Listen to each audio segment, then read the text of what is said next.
Hello, good morning, good afternoon, good evening, ladies and gentlemen, boys and girls. Welcome to Emergency Management Associates. Coming to you from the Area Command, 392 miles west of Kitty Hawk Beach, North Carolina.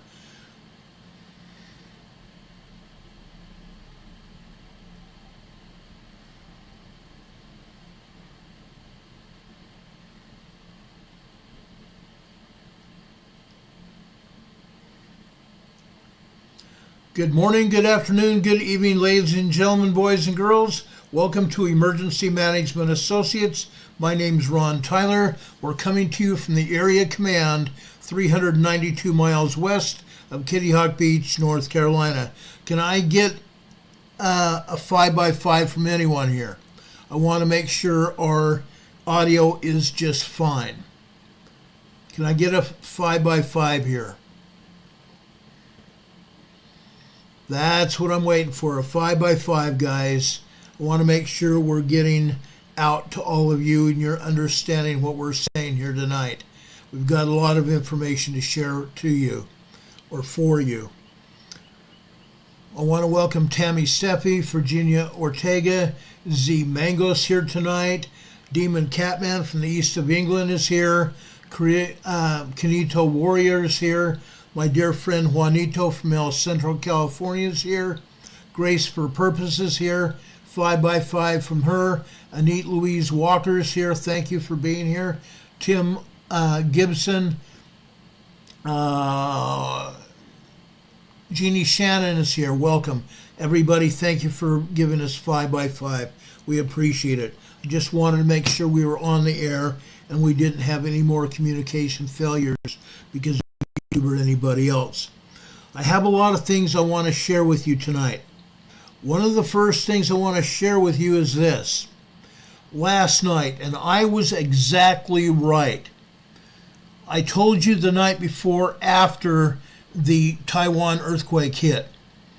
I told you all that that earthquake was an 8.4, didn't I, last night?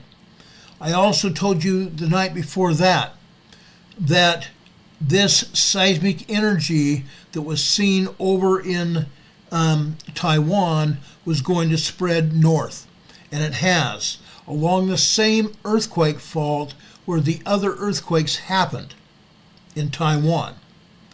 The seismic energy has moved north, and it's moved north into Japan. Okay? They downgraded to a 5.9. It was a 6.1 magnitude earthquake yesterday evening while we were on the air. 25 hours after the main quake in Taiwan hit. Okay, an 8.4 magnitude earthquake. Now we have a 6.1 in Japan, as well as about a half dozen other earthquakes around this area of Japan and offshore. We also have another 5.3 earthquake on the northernmost island of Hokkaido in Japan, and another 5.0 earthquake in the Kuril Islands north of there. So we're having earthquakes. That seismic energy is moving north. It's going to continue moving north to Kamchatka Peninsula, and then it's going to make that long trip through the Aleutian Islands into Alaska. Now, we've seen a lot of earthquakes move from the South Pacific over into the Aleutian Island chain. We've seen 7.0 magnitude earthquakes hit. Okay? We are waiting for a major earthquake in Japan to hit. Now, I'm not saying that it will hit within the next week or so after that seismic energy moves through the Aleutian Islands, but I'm saying that it's going to just add more energy over into the Gulf of Alaska or along the peninsula, the southern peninsula of Alaska, to cause a major event. Okay, I'm warning everybody in Alaska to get ready for a major event. I'm not saying it will happen, but I'm warning you it could. We've seen this happen before. We saw it happen in 2019 with a 7.0 in Anchorage. We've seen it happen with a 7.8 over there off the peninsula of Alaska near Sandpoint, Alaska, and right after that we had an 8.7 magnitude earthquake off the coast of Sandpoint, Alaska, and both of those earthquakes there, I just told you about that 7.8 and the 8.7, caused tsunamis in Alaska. We reported on those earthquakes. Now it's going to happen again. We may even have larger earthquakes in Japan before this sequence is over. I want to show you something, okay? The agencies still are not reporting the earthquakes like they should be. We still have a lot of seismic energy over there in the Taiwan area. Major earthquakes are hitting over there, or I shouldn't say major, I'm sorry, large aftershocks. Large aftershocks are hitting over there in Taiwan. I want to show you this now. Okay, look at all those earthquakes there, and that's only part of them. This is only part of the earthquakes that have hit there. About 16 earthquakes have now hit around Taiwan. Okay, just north and east of Hualien City right here. North and east, Hualien City is right here. All these earthquakes are north and east of Hualien City. Okay? We have earthquakes south of there as well. This is a 4.6, about 11 miles south of Hualien City. Okay? They're still hitting. The earthquake seismic energy is being felt all over the island of Taiwan. Okay? Now, more people have been found dead in the tunnels and in apartment buildings throughout Taiwan. We told you last night that the apartment buildings were coming down, they were leaning over and collapsing. We showed you rescue crews. I don't want to do it again out of respect for the people in Taiwan that may have lost their lives, but more lives have been lost in Taiwan and more people have been injured. About 500 people have now been found injured, and probably close to, well, I'm going to say over 1,000 people have now been found dead as a result of the 8.4 earthquake in Taiwan. It's continuing to happen. Okay? It's not over. This seismic energy that we've seen is not over. Okay? Now I want to go over to Japan. Over in Kyushu, Japan, we've had a 4.4 magnitude earthquake right there. A 4.4 magnitude earthquake right there. North of there. Honshu, Japan. The 6.1 earthquake. And they moved this one from onshore to offshore. 6.1 earthquake that hit there last night. Okay? 11:16 p.m. last night, Eastern Time. One other earthquake also in Honshu north of there. This one on land is a small 3.8 earthquake. A small 3.8 earthquake. There's also been other 5.0 earthquakes that have been taken off the map for whatever reason. There have been two other 5.0 earthquakes that have been taken off the map. Going north over to Hokkaido, just south of Hokkaido in the Pacific Ocean, we have a 5.0 earthquake right here. Hokkaido is the northernmost island in Japan. Okay, so the seismic energy has been moving. The seismic energy has been moving north, and it's going to continue to do so. Okay, this is the Aleutian Island Fault Zone. This is the Aleutian Island Fault Zone that we've been talking about. Over here is Kamchatka Peninsula. Kamchatka Peninsula is right here. This Kamchatka Peninsula is owned by Russia. The seismic energy is moving along this fault zone from way down in Taiwan down here into Japan, all the way up here in the Kamchatka Peninsula, and it's soon to go over here into the Aleutian Islands fault zone. We already have earthquakes in the Aleutian Islands. Okay? A 0.65 hundreds of miles west of Adak, Alaska. Okay? Actually, I'm sorry, this one is 49 miles west of Adak. Here, 14 miles southeast of Adak, we have a 1.71 tremor. Further northbound, a 0.9 and a 0.27 microquake. Okay, microquakes. Going up into the islands right before the peninsula, just south of the peninsula, Unalaska. Unalaska with a 4.4 and a 3.4 earthquake right here. Unalaska. Okay, then north of there. Again, in Unalaska, this one is closer to the volcano. This is a 0.75 microquake. A 0.75 microquake with the volcano being right there. Okay, Unalaska. That volcano has erupted in the last 4 years. So we're seeing seismic energy already in the Aleutian Islands. Going north, King Cove, Alaska. This is a 1.18 tremor there. 1.18 tremor near King Cove, Alaska. North of there, Ivanhoe, Alaska, a 0.3 microquake there. North of there, this is a 0.84. This is 41 miles northeast of Chignik, Alaska. Chignik, Alaska. Okay?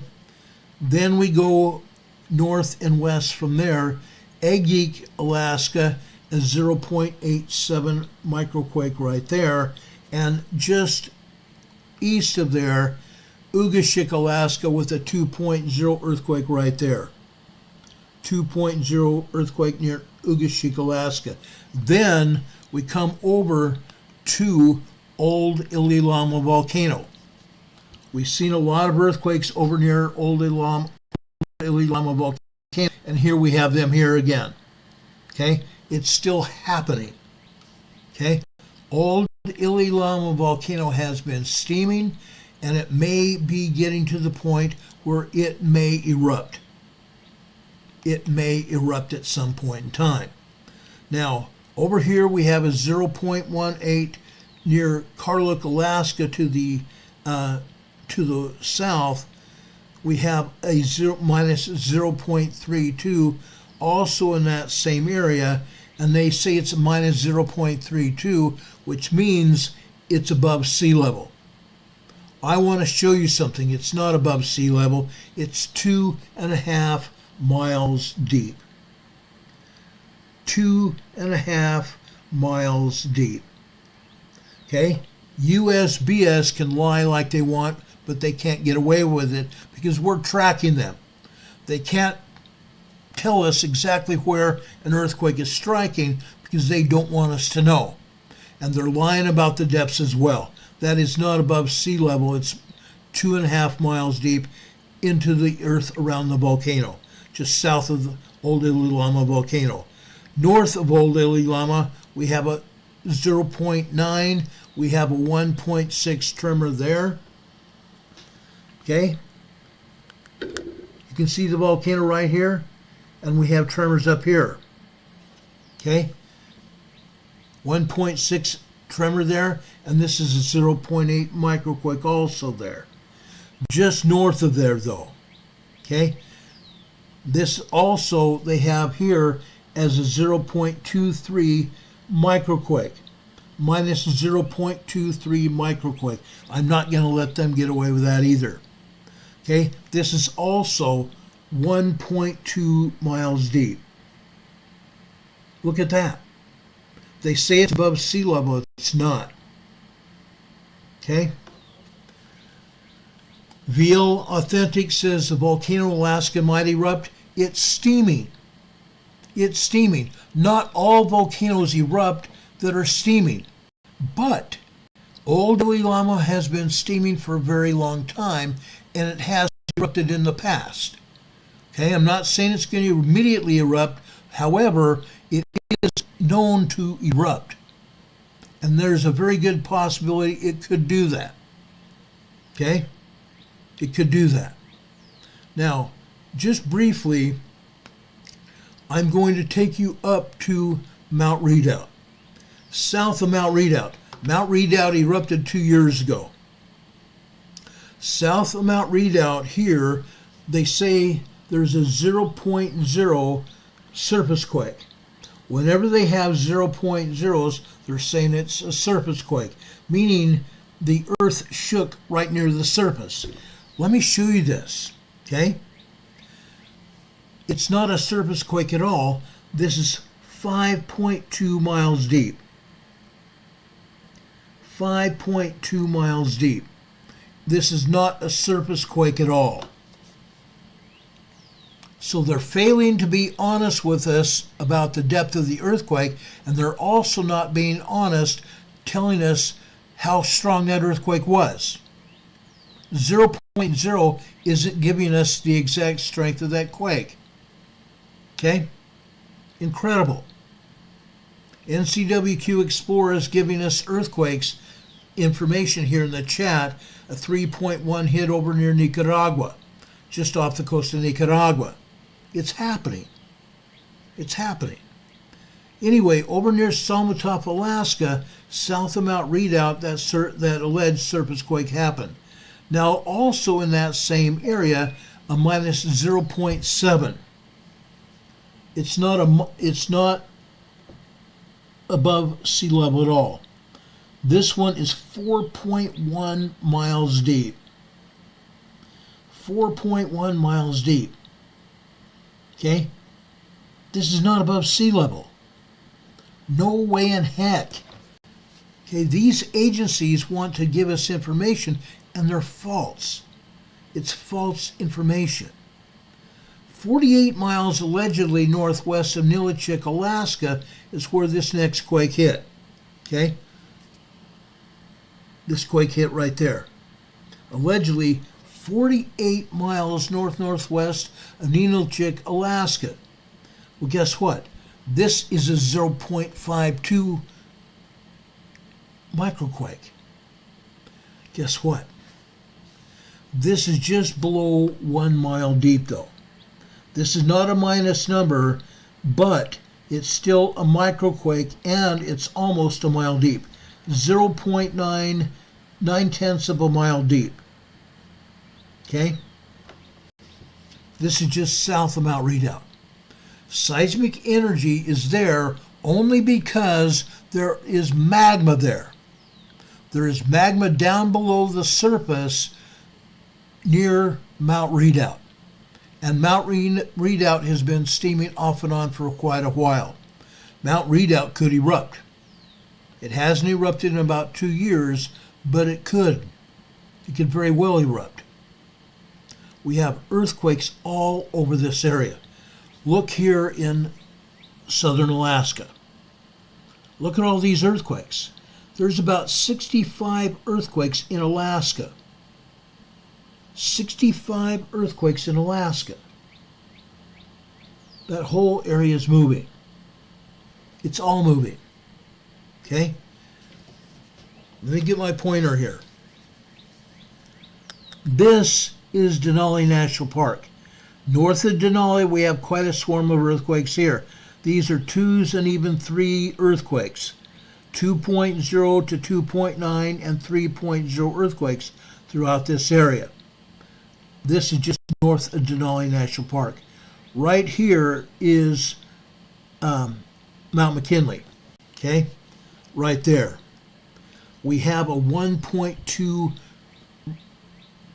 tremor there, and just south of Mount McKinley we have a 1.7, and just north of Mount McKinley we have a 1.6 there. Denali National Park is rocking. Rocking. Minor tremors, but still rocking. South of McKinley, here we have a 2.1 earthquake there.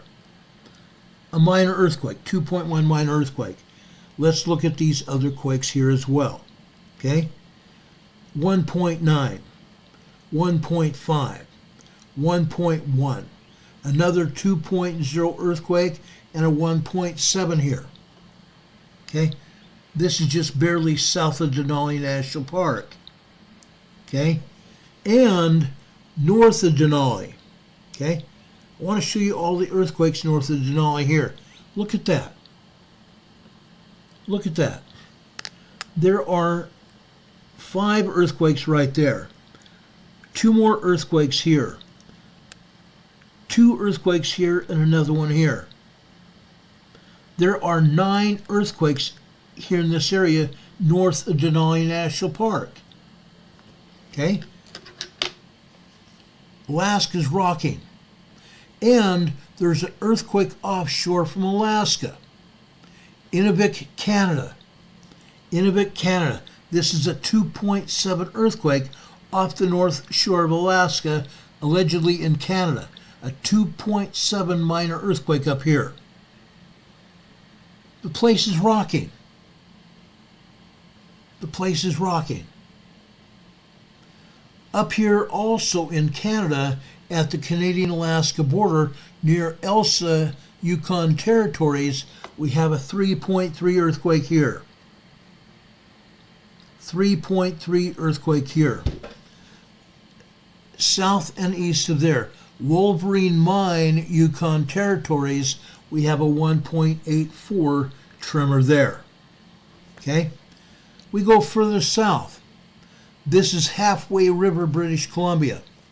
This is a 2.05 minor earthquake there. Then we go back over into Alaska right here. Okay? Look what we're going to see here. Okay? Just off the coast, and this is not even Alaska, this is just barely off the coast of Queen Charlotte Island. Queen Charlotte Island, British Columbia, we have a 1.45 tremor. Queen Charlotte Island right here. Okay? That's at the very northernmost part of the Cascadia subduction zone. Then just on the northwest side of the island here, Vancouver Island, we have a 1.07 tremor there. 1.07 tremor here, just barely off the northwest coast of Vancouver Island. What's over here? We keep having earthquakes here. Let's take a look at this too. This is Gibson's, British Columbia. This is a 1.24 tremor right there.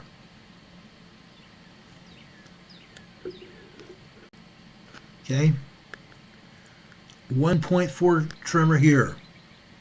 We go down into Washington, the Puget Sound area. This, folks, this right here is the Strait of Juan de Fuca, coming in off the Pacific over here into the Seattle-Tacoma area, the Puget Sound area. Okay? Look what we have here. Earthquakes. Earthquakes. Northwest of Mount Rainier. 3 events here. A minus 0.14, meaning below sea level, allegedly. It's not. It's not. This is 6.4 miles deep. 6.4 miles deep. So again, they are lying to us. They can't even be truthful here. They're lying to us.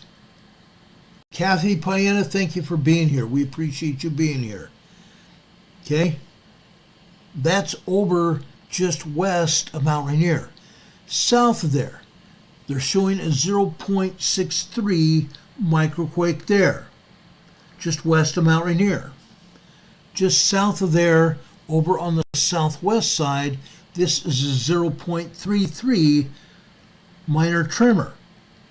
But they're still not telling us the truth about what's going on here at Mount Rainier. They're not showing any earthquakes whatsoever here at Mount Rainier.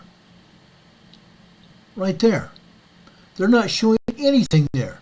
And they're lying through teeth about it. They alter the seismograms. They shut down or turn down the seismograph so it's not recording the information. So they try to pass it off as nothing going on. But we caught them all the time. All the time. Now, I'm going to go down here to Mount St. Helens. I've got some things to talk to you about in a few minutes about Mount St. Helens. They have 3 events here at Mount St. Helens today. Okay? Incredible. Just northwest of Mount St. Helens. They say this is a minus 0.12 microquake. They say it's above sea level, Mount St. Helens. Guess what? This is 2.2 miles deep. 2.2 miles deep. They're lying about this. It's not above sea level. Going down into the crater of Mount St. Helens, they say there's a 0.02 microquake there. Guess what? They're lying to us. There is probably 3 dozen microquakes, another 2 dozen tremors here at Mount Rainier, and 3 or 4 4.0, 3.0 earthquakes here at Mount Rainier today. They cannot tell us the truth. Mount St. Helens is rocking. Mount St. Helens is rocking. Right on top of the great big huge lava rock that's a plug of Mount St. Helens, we have a 0.48. A 0.48 microquakes, allegedly. But again, they're not going to give us information either. This is at the summit. This is at the summit. But again, guess what? That microquake is 0.2 miles deep, 0.2 of a mile deep. Mount St. Helens. This earthquake, this microquake is hitting just below the summit of Mount St. Helens. That is because magma is down there at the summit of Mount St. Helens, hammering away at this plug of the volcano. We've talked to you about plugs of volcanoes. A great big huge lava rock plug at the volcano, and the magma continues to hammer away at it. Again, we're not just seeing microquakes and tremors, we're seeing full-blown earthquakes at Mount St. Helens. They can lie through their teeth, they can tell us whatever they want to, but the fact of the matter is, Mount St. Helens is rocking. Now, I've got a full presentation about Mount St. Helens tonight. I promised you that last night. I have a full presentation on Mount St. Helens. Before we go there, okay, I want to talk about what has happened over in Baltimore Harbor. Okay? Remember them telling us a week ago, a little over a week ago, in fact a week and a half ago, when the Baltimore harbor got rocked by the Dali, D-A-L-I ship, the cargo ship that hit the bridge piling and took down the bridge. And here you can see part of the bridge resting on the ship. Like I said, the ship is now grounded. Okay? The ship itself weighed 95,000 tons, fully loaded.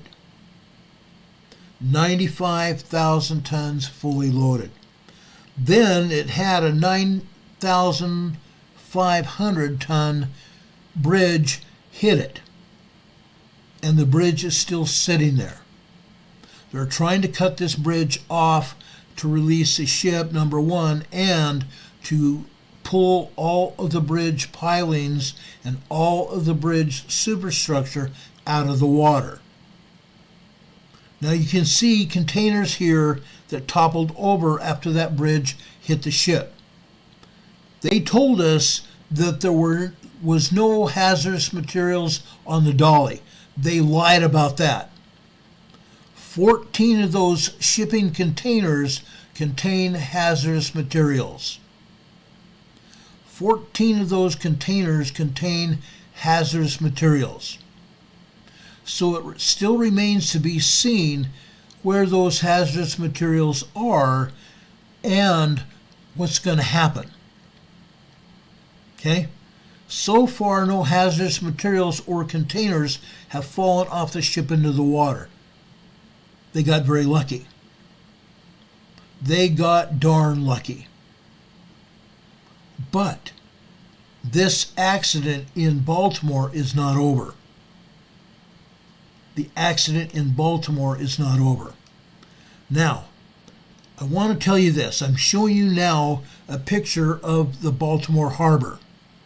Look up at the top of this picture. Okay? You see a couple of small boats up there. Okay? Those small boats are tugs. That's where the tugs went after they got through escorting the dolly right before it hit the bridge. Okay? Those small boats up there in the harbor along the dock side at the very top part of the photograph here are the tugs that had helped escort the ship out of the harbor. Okay? Now, I want to show you something else that you really need to see. Okay? Look here. Look over here on the right. That long ship there that you see in this picture is the dolly. The tugs came out of that harbor area where you see them docked now, and they pulled that dolly ship off the pier, away from it. Then, okay, they pulled the dolly off of the pier. Okay, now I want to tell you what happened. They pulled the dolly away from the pier sideways, and they had ship's thrusters that were helping push the dolly away from the pier, and the tugs were also helping pull it away. Then you saw that you saw that ship, you saw that ship pointing out to the north there. You saw it pointing out there. The ship itself had to make a U-turn. Okay, it's pointed out like that. It had to make a complete U-turn and go the other way. The tugs pointed it in the direction of where it was supposed to go. They helped it get going, and then the ship released the tugs. The ship released the tugs. And we all know what happened. There were 2 pilots on board, harbor master pilots that were supposed to be there guiding the ship out into the open water. Okay? What do you think happened next? What do you think happened next? This. Okay? The ship actually, the ship actually veered off to the right like this and went right directly into the bridge piling. It went right directly into the bridge piling. Now, I'm not willing to give the pilots, the harbor pilot or the captain of the boat, anything but responsibility for what happened. The harbor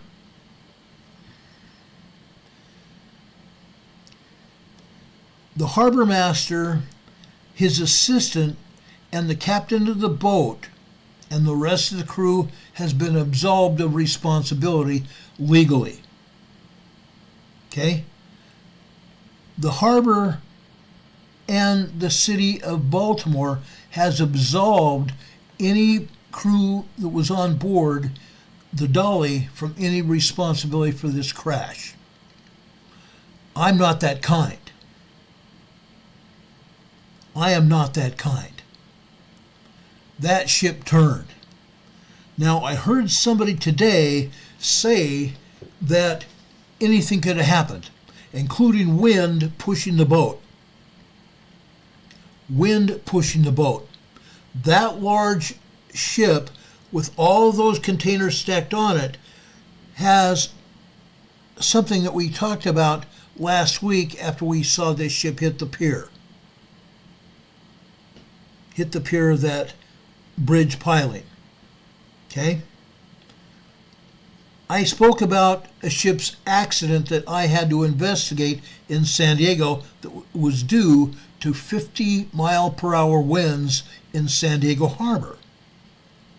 The winds were not blowing that hard in Baltimore when this ship accident happened. I don't know right now how fast the winds were blowing, but they were not blowing 50 miles an hour. Substantially less. I will find that out because I'm pulling information every day. Okay? But there's something else that all of you need to see. Okay? Now, right here, they have now opened part of the channel. This new temporary channel is marked with government-lighted aids, buoys in the water that will aid in navigation. It will be limited for transit at the discretion of the COTP, okay, the Transportation Board, and during daylight hours only. This temporary channel has a controlling depth of 11 feet on the north side and 14 feet on the south side, two separate channels. 11 feet, a 264-foot horizontal clearance. Horizontal clearance is the length of the boat. And a vertical clearance of 95 feet. The bridge, the remaining bridge of the Francis Scott Key Bridge is 95 feet off the water. Okay? So the depth of a ship cannot be any more than 11 feet below the surface. That basically is small boats and barges. Small boats and barges. Okay? Now, further on in this blurb I got from the Unified Command there, and I'm going to specify what the Unified Command is. The Unified Command is working to establish a temporary alternate channel, which they have. I'll show you that in a minute, on the southwest side of the main channel. The second channel will allow for deeper draft vessels with an anticipated draft restriction of 15 to 16 feet below the surface.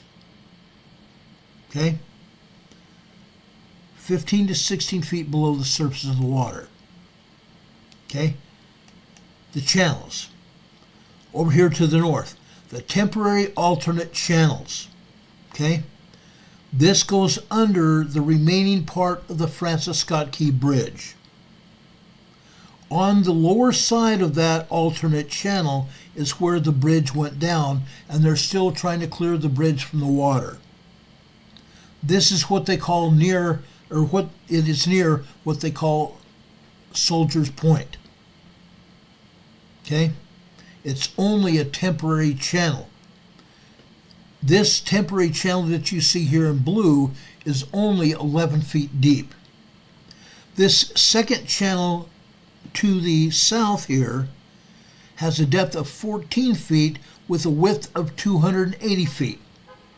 So there is no way that a boat any longer than 280 feet long can go through this part of the channel here.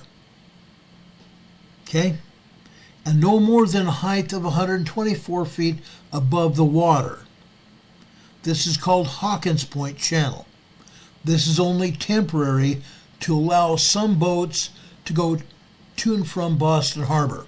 I'm not Boston, I'm sorry, not Boston at all. This is Baltimore Harbor. Okay?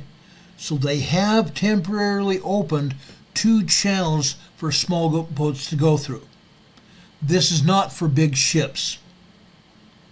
These channels are not for big ships at all. Okay? I want to make that perfectly clear as well. Now, besides that, there's something else that I need to show you. Let me show you something else here. Hold on.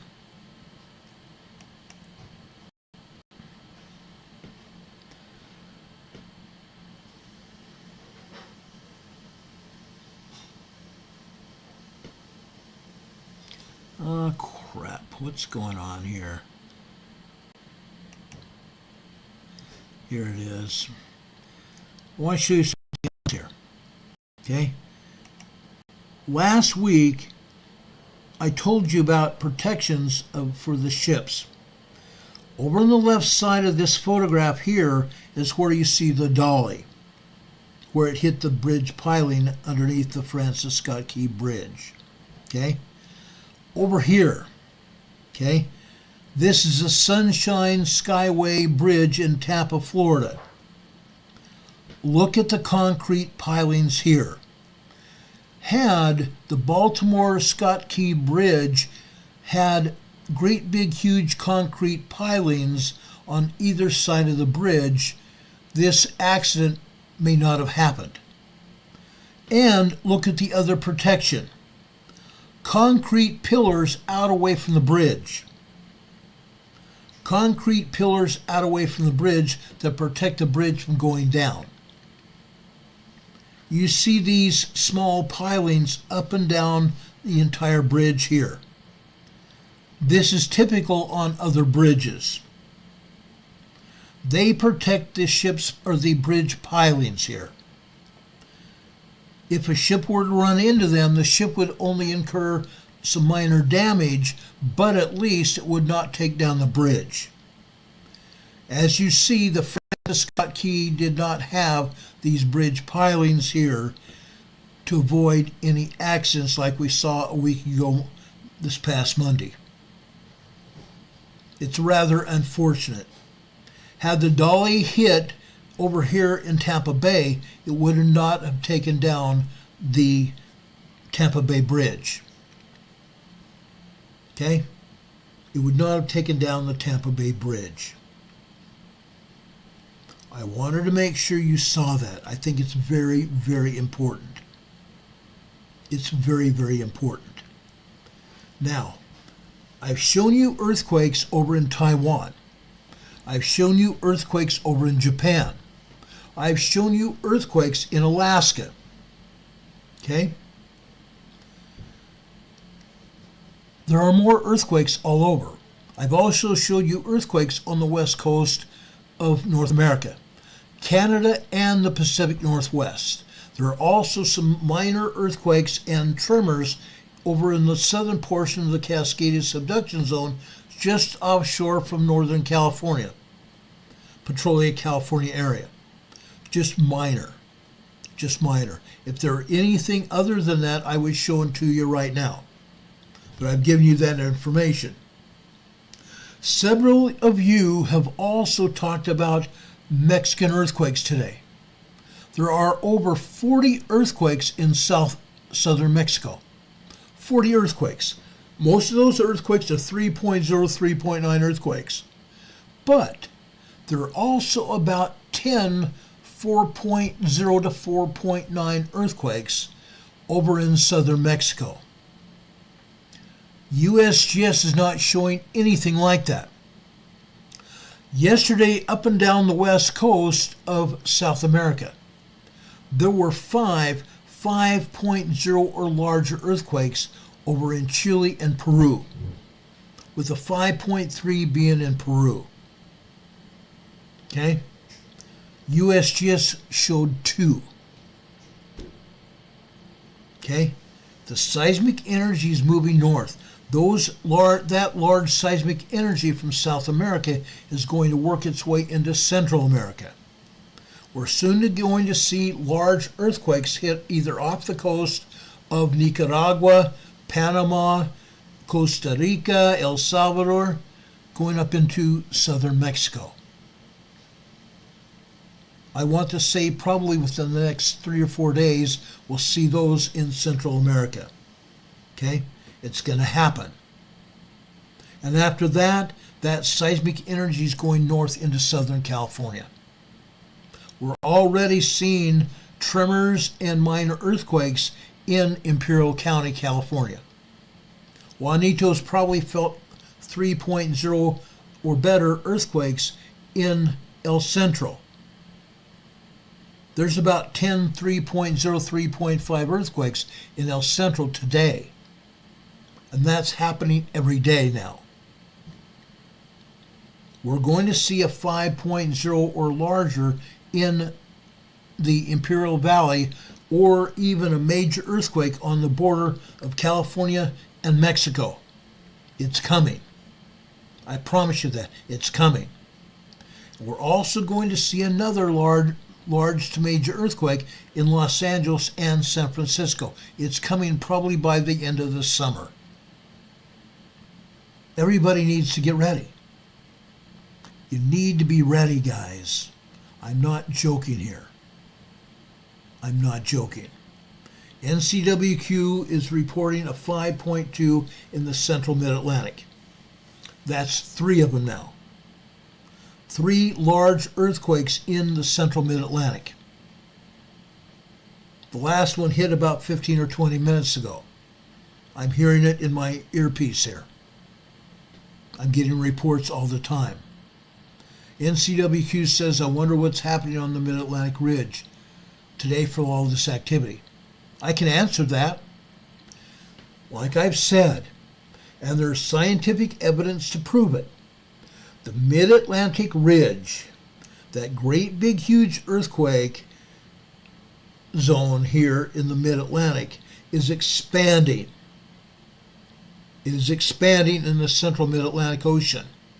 It's a huge plate, the Mid-Atlantic Plate. It's expanding. It's pushing Europe and Africa in an easterly direction. It's pushing North America, U.S. and Canada, and Mexico in a southwesterly direction. That's what's going on. It's also causing Iceland to also expand. And at some point in time, Iceland will pop almost right down the middle of the country's center. Okay? And we're also going to see even more volcanoes as that land splits open. It's going to allow the magma in those areas to go boom in Iceland. How long will it take? Nobody knows. But we're already seeing extended volcanic action in Iceland. It's going to happen. It's going to happen. Linda Covington is asking about shaking in Idaho and Yellowstone. Yes, there is shaking over in central Idaho from the south, shall I say, the central northern part of Idaho, all the way down to just north of Boise, Idaho. It has nothing to do with Yellowstone. This has nothing to do with Yellowstone. There is no shaking anywhere near the Yellowstone volcano of any good significance. There is no significant seismic activity happening in Yellowstone right now, or even during the past, I want to say 3 months. All we're seeing is minor tremors and microquakes in Yellowstone. That is not significant to cause any concern about the Yellowstone volcano erupting. Don't even be concerned about Yellowstone erupting. It's not going to happen anytime soon. We have the geysers there.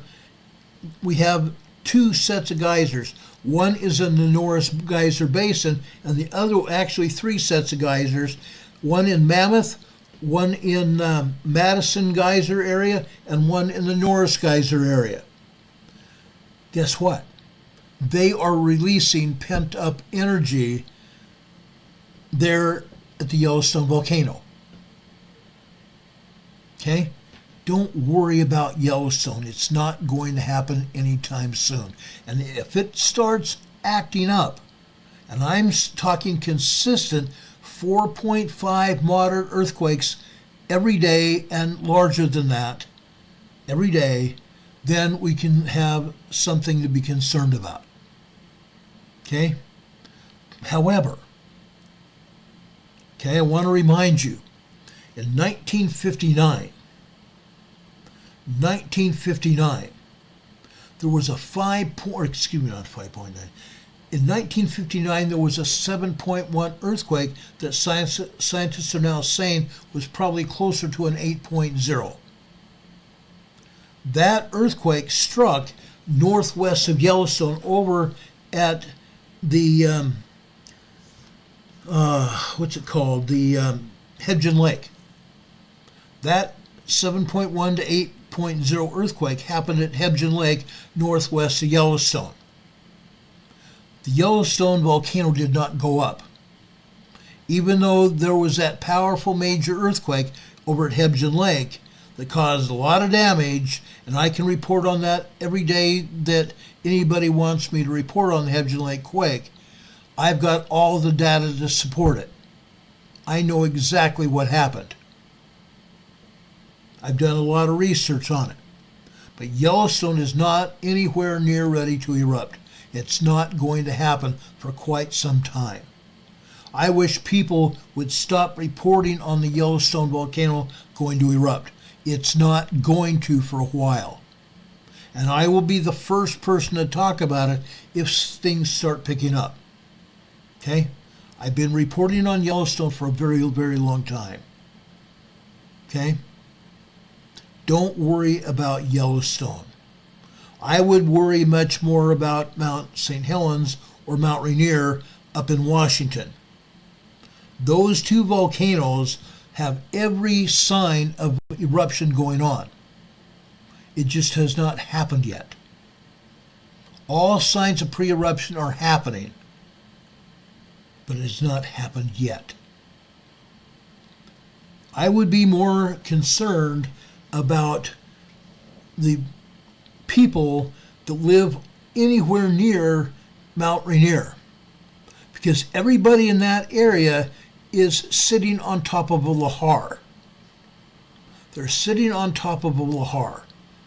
The lahar is lava that came down from Mount Rainier with water and trees and rock and other debris, and it came down and settled miles away from Mount Rainier, both west and east. When that eruption happens again, those people, millions of people, are going to be affected. The same thing with Mount St. Helens, and I will show you that in a minute. Okay? Now, Kathy Paina is talking about West Thumb. West Thumb, Yellowstone Lake. There have been some minor tremors around there, just northwest Thumb. Again, nothing major. Don't worry about it. Please don't worry about it. A year and a half ago, down beneath Yellowstone Lake, there was a magma dike. There was a magma dike similar to what I'm showing you here that was pushing its way up underneath Yellowstone Lake. And that magma being about anywhere from 1,500 degrees Fahrenheit to 2,500 degrees Fahrenheit beneath the Yellowstone Lake, it probably got within 1 mile of the lake. That's a huge lake. You guys have seen pictures of it. I've shown you pictures of it. It got within about 1 mile of the lake, enough to heat up the ground above that magma dike underneath the lake, heating up the lake as well. Okay? Yellowstone Lake has heated up. I have swam in Yellowstone Lake in the past, back in the early 2000s, about 2002, 2003. I swam in Yellowstone Lake. I swam over in Teton National Park as well. Okay? That lake is also heated up. All right? Just so you know. Linda Covington says there is no escape route over around Mount Rainier or Mount St. Helens. Linda Covington talks about Mount Rainier. I'm also talking about Mount St. Helens. Okay? Especially if, and I'm not saying necessarily if, but when the Cascadia megathrust earthquake happens, there is no escape. At all. At all. Okay? Just like I explained over in the New Madrid area. The roadways in and out of Seattle area are basically 2-lane blacktop. Interstate 5, both north and south, are going to be covered by ash and rock. They're going to be basically impossible. I shouldn't say if, because I know it's when. When the Cascadia megathrust earthquake happens, and we're talking about a 9.0 to 10.0 magnitude earthquake hitting, guess what's going to happen? All the bridges in and around Seattle and Tacoma, Washington are going to go down. They're going to go down. The only way you're going to get out of Seattle-Tacoma area is by four-wheel drive vehicle. Large four-wheel drive vehicles. Bicycles. Motor scooters, if you can get them to climb hills. Okay? 2-lane blacktops in and out of the area. 1 lane going in one direction and 1 lane going into the other. And they're going to be packed. Aubrey is saying here, she used to live in Seattle area. 500,000 people in that valley. 500,000 people in that valley and over 1 million people in the extended areas. They're all going to be affected. Every last one of them. Kathy Pius says, except if you have a hot air balloon. Yeah, but I don't know anybody that does. There may be some people that have hot air balloons. There may be. But only if they react properly will they have any chance of escaping. Those lahars that are going to go off after Mount Rainier happens, guess what? Those lahars are very fast spreading. And a lot of homes are going to be destroyed. The same thing with Mount St. Helens. There's cabins all around Mount St. Helens again. Nobody's learned too many lessons since the 2 eruptions at Mount St. Helens since 1980. And then a smaller eruption happened in I think it was 2003. Okay? It's unreal. Wilson says during an EMP, just in case, guys, there is a possibility of war. With Russia dropping one of those great big huge BOMBs, then and only then will an EMP happen, an electromagnetic pulse that knocks down everything that's electronic. If that happens, we'll be put back into the 18th century. Your cars are not going to run except if they're built before 1975. Any cars built before 1975 will possibly be running. Okay, but they have electronic points. Those points might be melted away and not run. Some people might be able to sand down those points and maybe get their car running, maybe. But any computer-controlled cars after 1975 will probably go away. And I'm not talking just cars, tractors, trucks. Goodbye. They will be relics sitting alongside the roads, sitting in driveways, sitting in farmyards to rust out. Okay? And nobody will be able to do anything about it. Okay? That's a fact. Aubrey's saying here in the chat, 25 lahars last time Rainier erupted down the White River. Yeah. All over. All over. Things are happening, guys. I kid you not. Things are happening right now. Are you ready? Do you really realize what's going on? I'm going to tell you what's going on tonight. Wilson says, do you have Faraday bags at work? Have you built a Faraday cage at your home to put your electronics in? Faraday cages videos are all over the internet and all over YouTube. After you get off this program, you can go look up a Faraday cage and how to build them. Okay? They're all over YouTube. Cafe Payena says an airboat. Airboats are not going to do anything. Okay? Airboats aren't going to do anything except out on the ocean. And I don't think there's too many airboats over in the Seattle-Tacoma area. Okay?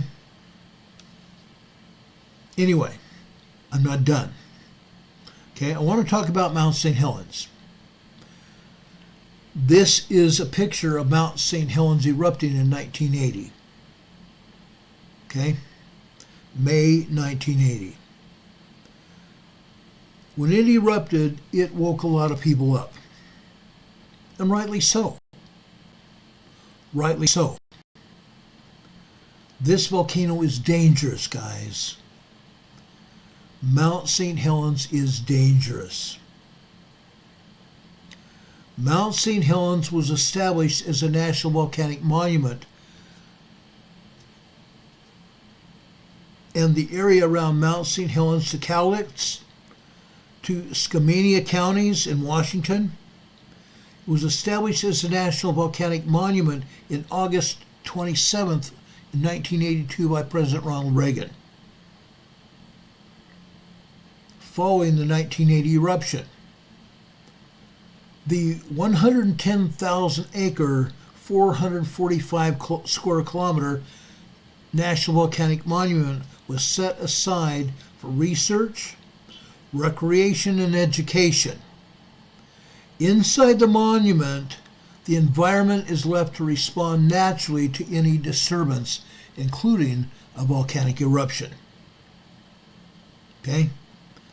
That's what happened after the eruption. Now, I want to show you a picture of a man who worked for USGS at the time of the eruption. You can see him here before the eruption happened, literally days before the eruption happened. He was walking through the summit area of Mount St. Helens. You can see him here in this picture. His name is David Alexander Johnston. David Alexander Johnston. Another picture of him is right here. Okay? He set up camp about 2 or 3 weeks prior to Mount St. Helens eruption. He set up camp 5 miles away from Mount Rainier, or Mount St. Helens. 5 miles away from Mount St. Helens. You can see his truck and camper here. Okay? He was 5 miles away. I'm going to tell you more about Mr. Johnston because it's very important. It's very, very important. Linda Covington says, check out the YouTube videos about Mount St. Helens and what happened. Please wait till we get off the air because I want to tell you what's going on. Okay? This is the last picture ever taken of Mr. Johnston. 13 hours before his death at the eruption site. 5 miles away. David Alexander Johnston was born December 18th, 1949. He was born in Chicago, Illinois. Okay? On May 18th, 1980, when Mount St. Helens erupted, Mr. Johnson was 30 years old. He died 5 miles away from Mount St. Helens, killed by a pyroclastic flow that caused his death as a result of the volcanic eruption at Mount St. Helens. He had an education. The University of Illinois at Urbana-Champaign, Illinois gave him a Bachelor of Science in Geology. He moved over to the University of Washington and got a Master's of Science and a PhD. He went to work as a volcanologist for USGS.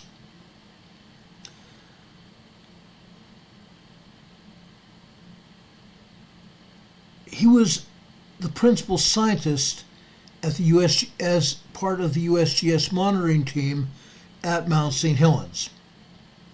He was killed in the eruption while manning an observation point 5 miles, it was 6 miles away on the morning of May 18th, 1980, the day Mount St. Helens erupted. David Johnson, a 30-year-old volcanologist working with U.S. Survey, was swept away by the eruption.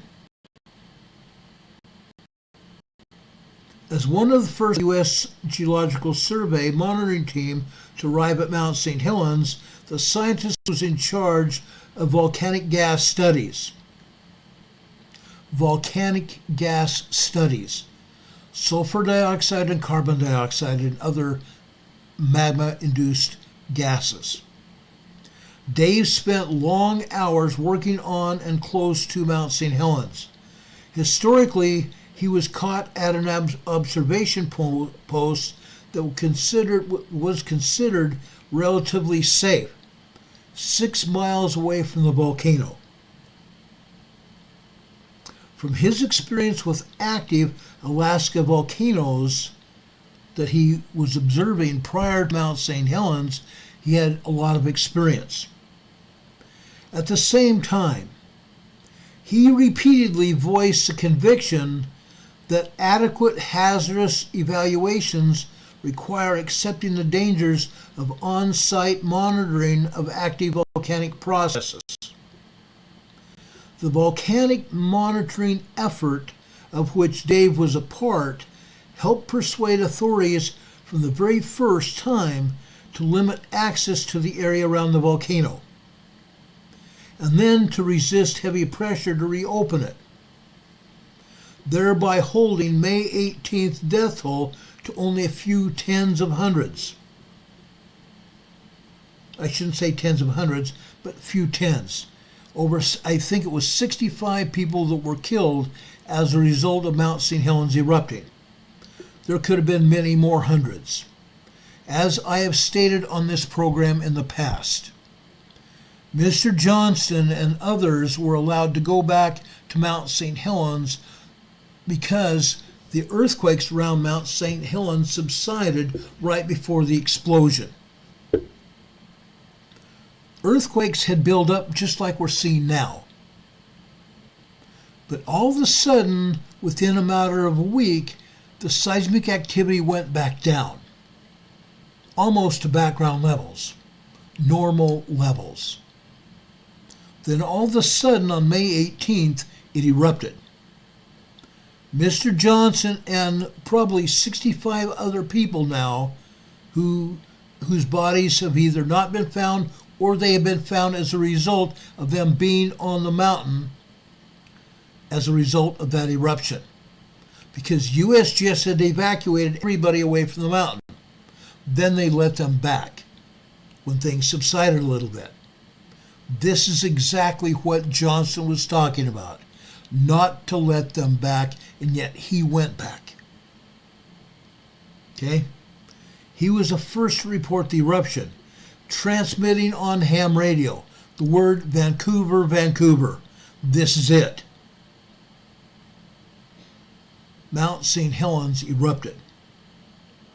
He was swept away by a lateral blast. Does everybody realize what a lateral blast is? The lateral blast is hot, molten lava coming down out of the volcano as it did. Okay? The northwest side of the volcano collapsed. The northwest side of the mountain collapsed. And hot molten lava flowed out of the volcano. And the hot gases.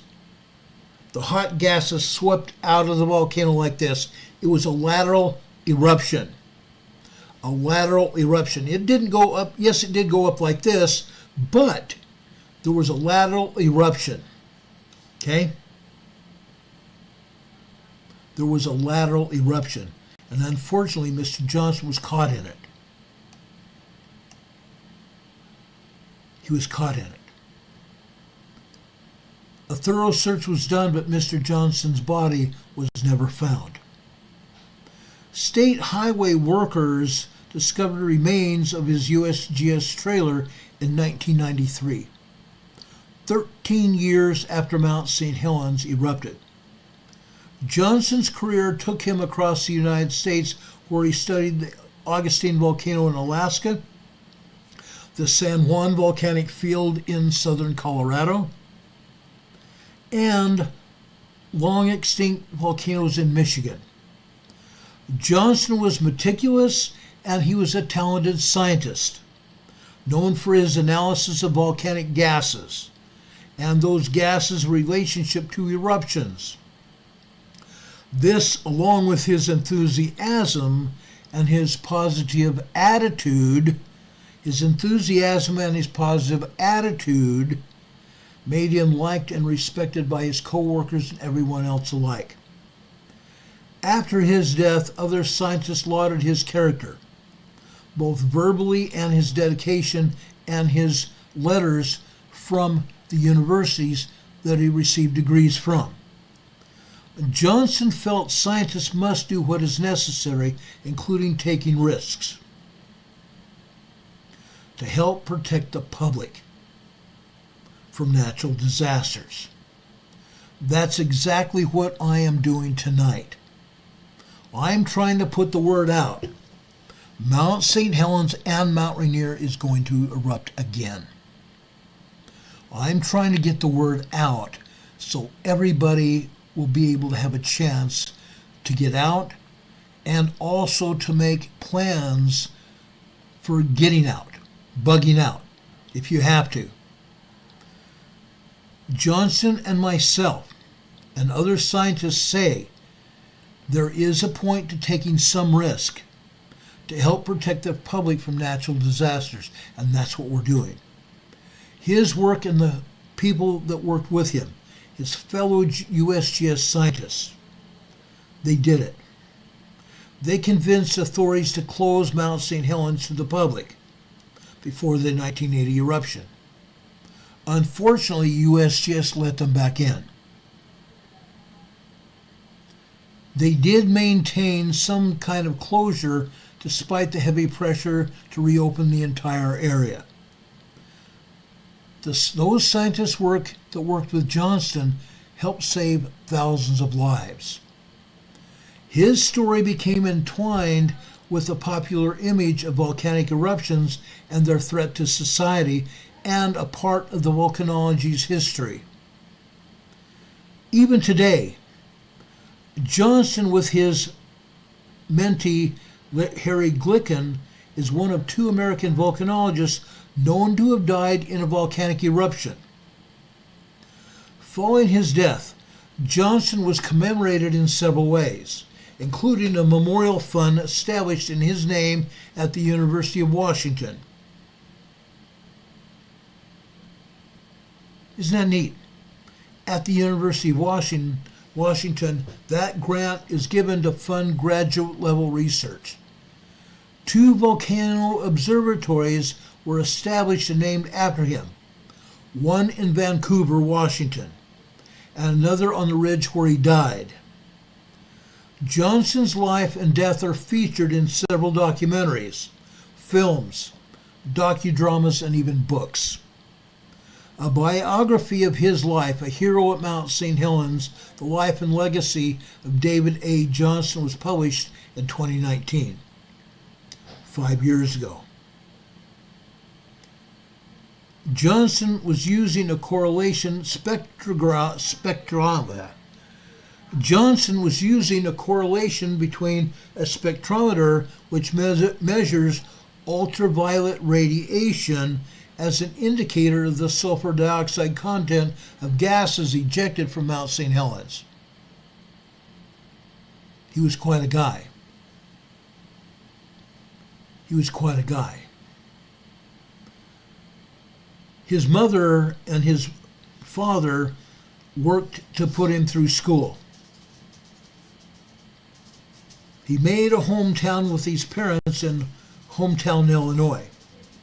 Moved to Oak Lawn shortly after his birth. He grew to adulthood there in Illinois. His father worked as an engineer at a local company, and his mother worked as a newspaper editor. Johnson himself often took photographs for his mother's newspaper and contributed articles to his school's newspaper as well. He never was married. After graduating from Harold L. Richards High School in Oak Lawn, Illinois, he attended the University of Illinois Urbana-Champaign, and he planned to study journalism. He became intrigued with the introductory geology classes like I took at my school. I was going to go into criminology and criminal justice. I got a major in geology and a secondary in criminal justice. He changed his major to geology. His first geology project was a study of the Precambrian rock from Michigan's Upper Peninsula. Does everybody realize there's a volcano up there?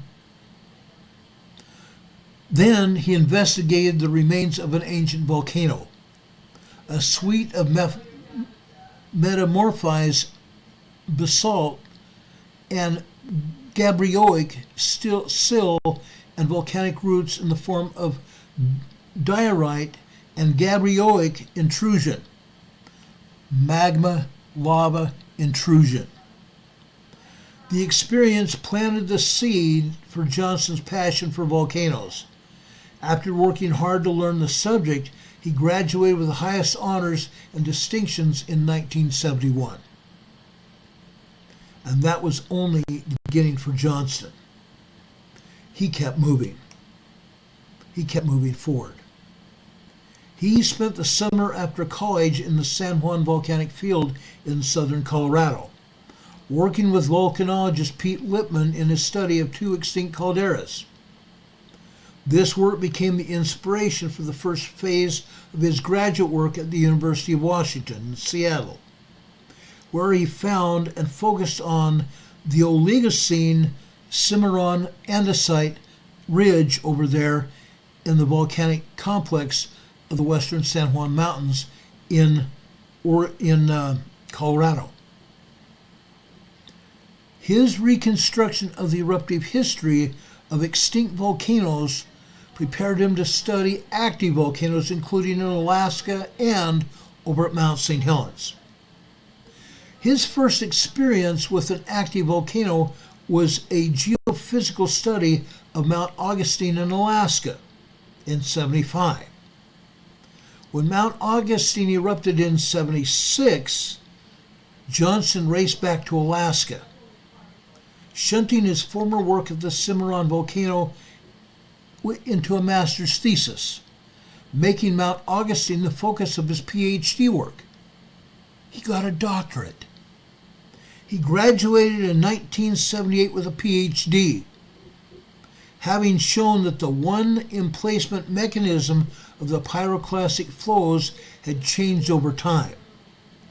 As it became less pumiceous, the magmas contained high quantities of volatile water, chlorine, and sulfur, underground mixing with the felsic silicate in the magma. Water, chlorine, and sulfur in the magma. There is 6 to 7% of water in every magma flow. That's why the volcanoes steam.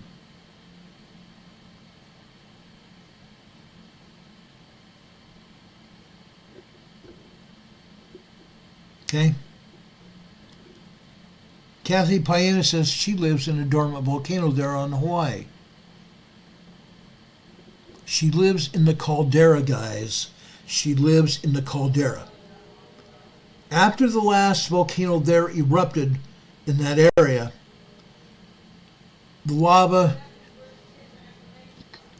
went cold and developed into a hard rock caldera surface where people live now.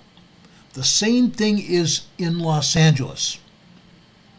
The same thing happens over in Los Angeles.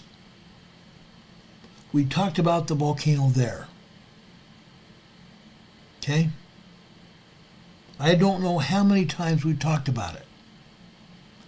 But the people in that area of East Los Angeles live in a volcanic caldera, where the last time the volcano erupted, the lava at the top of the volcano went cold and went hardened. And now people live there. People live there. Mr. Johnston, that was killed when the Mount St. Helens blast happened, studied this, and he wrote about it. He covered his study so other people could learn.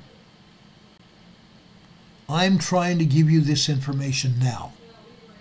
It's very, very important now for you and me. Okay?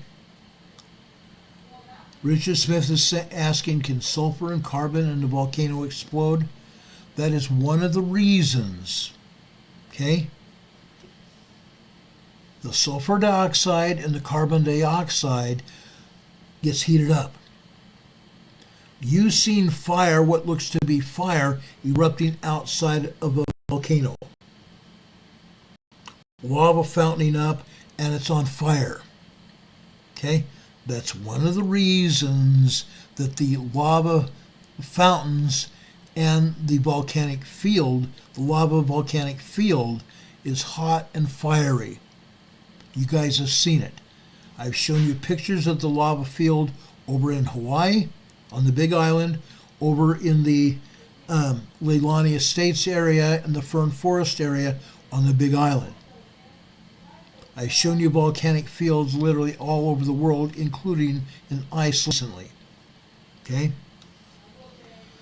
Johnston here became entrapped on Augustine Volcano in Alaska. It was building towards another eruption, and he became trapped. During the summers of 78 to 79, Johnston led studies of the ash flow sheet that was in place in the 1912 eruption of Mount Katmai. Mount Katmai in the Valley of 10,000 Smokes.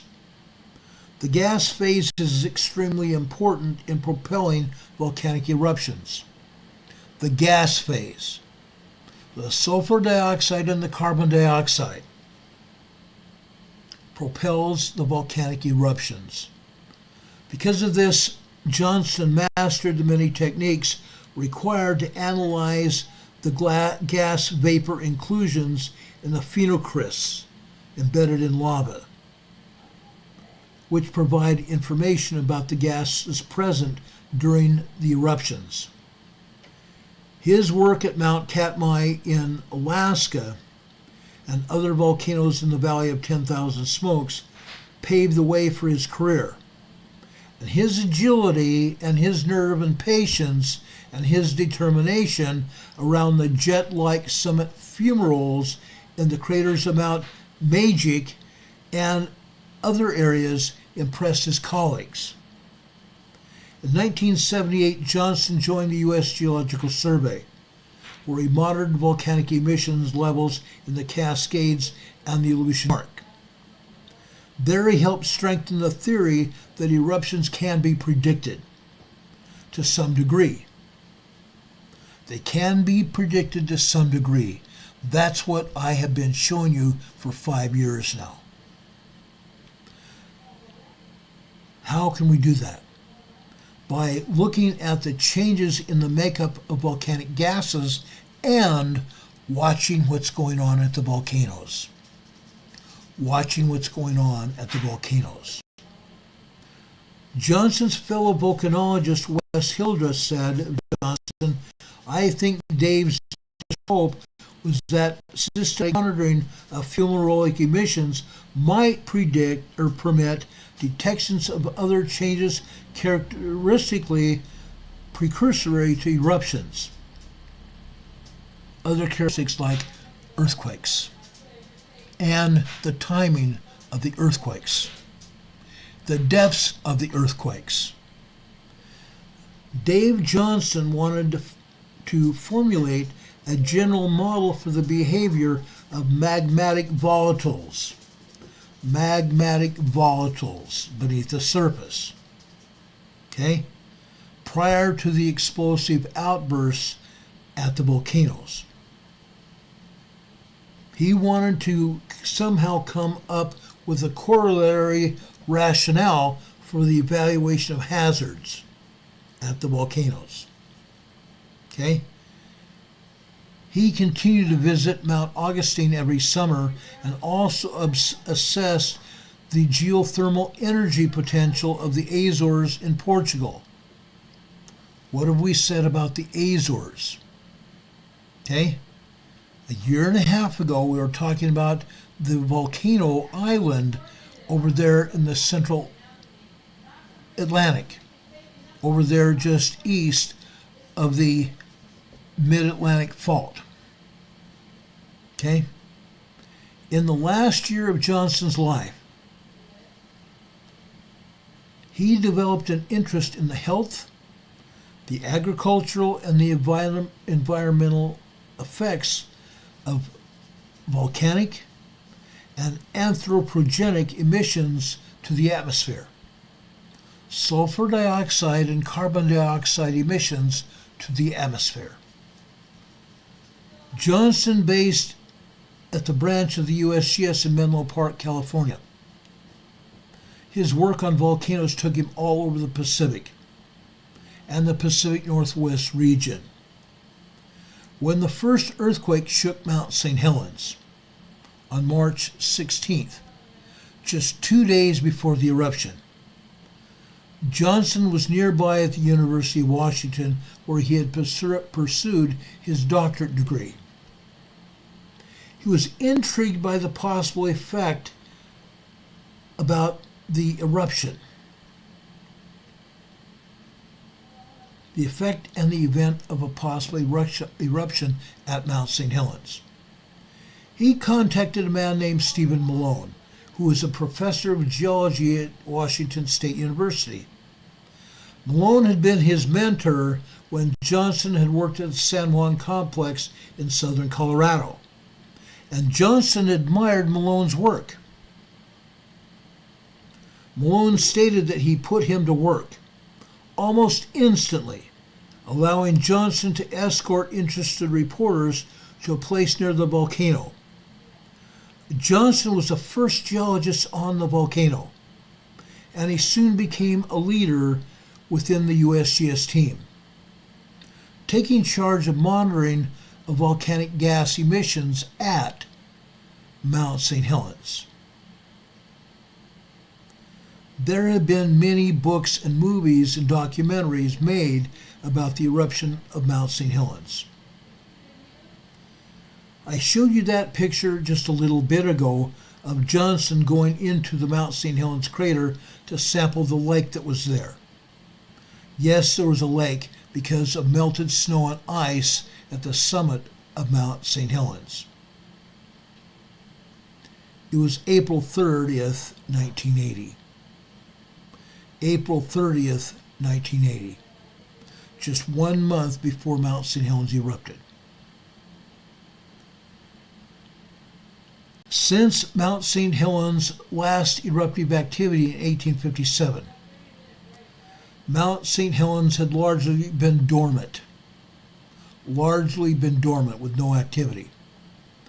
Seismographs were not installed until late 1972.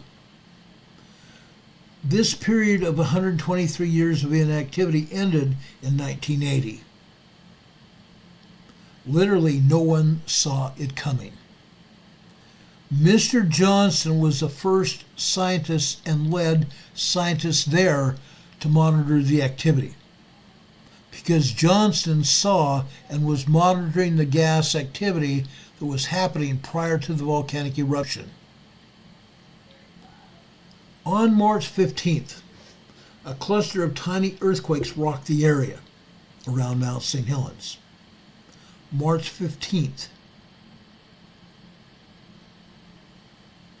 2 months before the eruption.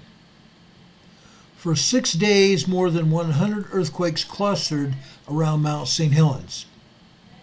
An indication, like we pointed out now, that the magma was moving. There was initially some doubt as to whether the earthquakes were a precursor to an eruption. Okay? Back then, the scientists said there was some doubt about the earthquake's precursors to a possible eruption. They should know by now. That's why they're not telling anybody. By March 20th, a magnitude 4.2 earthquake shook the wilderness around Mount St. Helens volcano. The next day, seismologists installed 3 seismic recorder stations, seismographs. By March 24th, volcanologists at the USGS, including Johnston, became more confident that the seismic activity was a sign of an impending eruption. The seismic activity, was the sign of an impending eruption. Read my lips. Wilson says if Yellowstone blows, Earth dies. Please, guys, Mr. Wilson and all others, don't worry about Yellowstone. If you were not here a little bit earlier, I've already said there's no indication at all that Yellowstone is ready to erupt. There is no indication at all that Yellowstone is going to erupt. I've been studying all these volcanoes, including Yellowstone, since I was a kid. I've been watching it. I will give you the most important information if I see the littlest idea that Yellowstone is about to erupt. I am monitoring all the seismographs all over Yellowstone and all over Idaho right now. The University of Utah is the monitoring station. The University of Utah Seismology Department is monitoring all the seismographs all over Yellowstone and Idaho. I am watching it. Yellowstone is not going to blow anytime soon. Okay? So guys, forget Yellowstone right now. I will keep you informed on what's going on. I promise you that. I right now am more interested in Mount Rainier, Mount St. Helens, and Shasta and Lassen. And actually, Rainier, St. Helens, and Lassen are the top 3.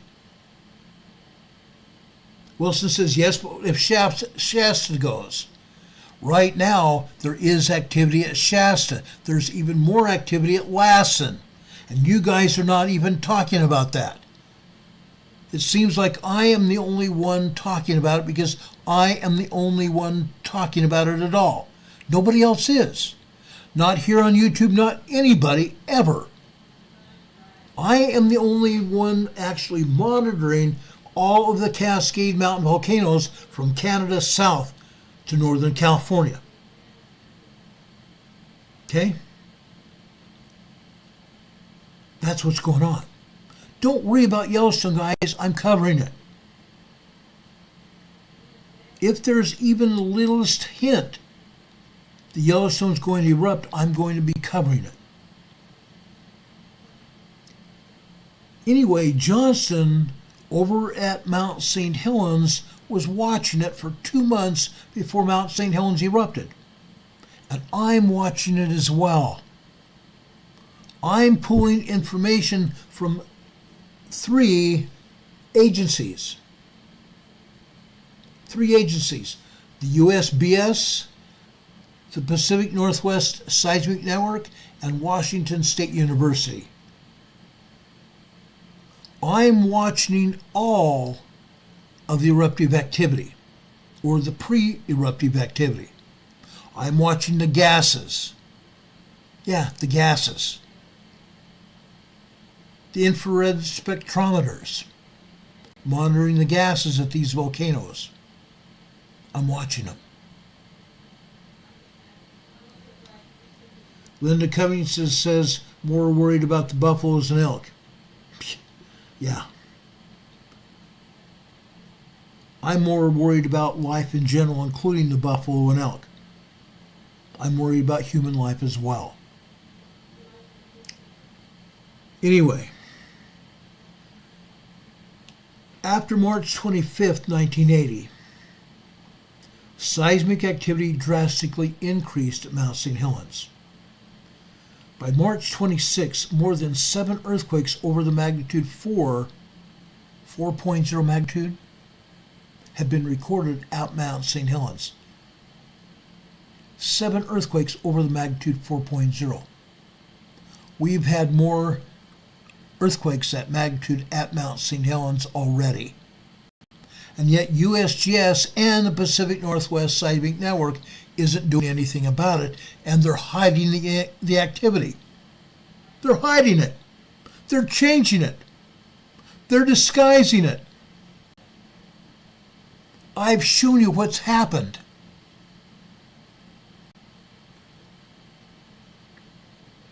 On March 27th, hazard warnings were publicly issued. A phreatic eruption took place, ejecting a plume of ash to nearly 7,000 feet. March 27th, 1980. The volcano officially erupted on May 18th. This was a month and a half. The phreatic eruption took place a month and a half before the major eruption happened. A plume of ash ejected nearly 7,000 feet high, 2,100 meters high into the air. Similar activity continued at the volcano over the following weeks. Excavating the crater. Excavating the crater. All that debris from the crater blew up into the air, into the atmosphere, forming an adjacent caldera and erupting small amounts of steam, ash, and tephra. With each new eruption, plumes of steam and ash from the volcano rose, eventually climbing to 20,000 feet high, 6,000 meters high. By late March, Mount St. Helens was erupting up to 100 times per day. Spectators congregated in the vicinity of the mountain, hoping for a chance to see its eruptions. They were joined by reporters in helicopters, as well as mountain climbers. On April 17th, 1 month prior, a bulge, or what they call a cryptodome, was discovered on the north side of Mount St. Helens, what they call the north flank of Mount St. Helens, suggesting that Mount St. Helens could produce a lateral blast. A lateral blast meaning going straight out the side of the volcano. Rising magma under Mount St. Helens had veered off to the north flank, caused that huge bulge on the side of the mountain. Folks, have you guys forgotten what I told you a year or so ago about a bulge on the side of Mount Rainier? Yeah. A year ago or so, a bulge was seen on the side of Mount Rainier. We're seeing activity similar happening right now at Mount St. Helens, and no one else is talking about it. No one else is talking about it. 1 month before Mount St. Helens blew, that huge bulge on the north side of the mountain, the north flank of the mountain, was protruding, creating a glowing and growing bulge on the surface. The glowing was caused by heat from the magma that was pushing out in that bulge at the volcano. And it grew. The final signs in the primary blast at Mount St. Helens. Given the increased seismic and volcanic activity at St. Helens, Johnston and other volcanologists working for the USGS in the Vancouver branch prepared to observe an impending eruption. Geologist Don Swanson and other scientists placed reflectors on and around the growing bulges, the growing domes at Mount St. Helens. Okay? They also established what they call the cold water. Okay? The cold water observation post. And the observation post where Johnston was killed. Okay? They used laser ranging to measure the distance to the reflectors that was changing over time as the domes deformed out. They used lasers to track the growing of the bulges. Okay?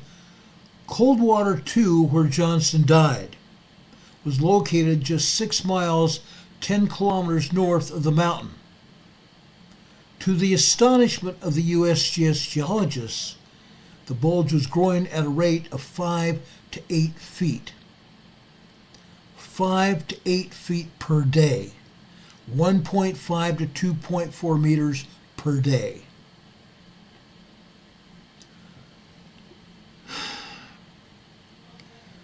Tilt meters were also installed on the volcano's north side. They displayed a northwest trending tilt for that side of the mountain. Tilt meters showing the ascension of magma into the volcano, showing the depth of the volcano increase, meaning the growing of the mountain high. Okay? They were measuring the height of the volcano and the growth of the bulges. Okay? And even a southwest trending tilt on the other side, the south side of the volcano. Because there was that huge bulge on the north, there was a tending subsidence on the south side. Worried that the pressure of the magma underground was increasing, scientists analyzed the gases by the crater and found high traces of sulfur dioxide. Where have you heard that one before? They found high traces of sulfur dioxide. Interesting, huh? After that discovery, they began to regularly check the fumarole activity and monitor the volcano for dramatic changes, but none were observed.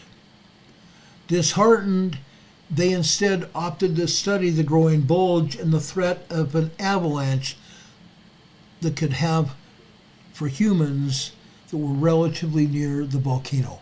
An avalanche, a landslide. An evaluation of the threat was carried out, concluding that a landslide or an avalanche at the Toutle River could spark lahars. Lahars, ladies and gentlemen.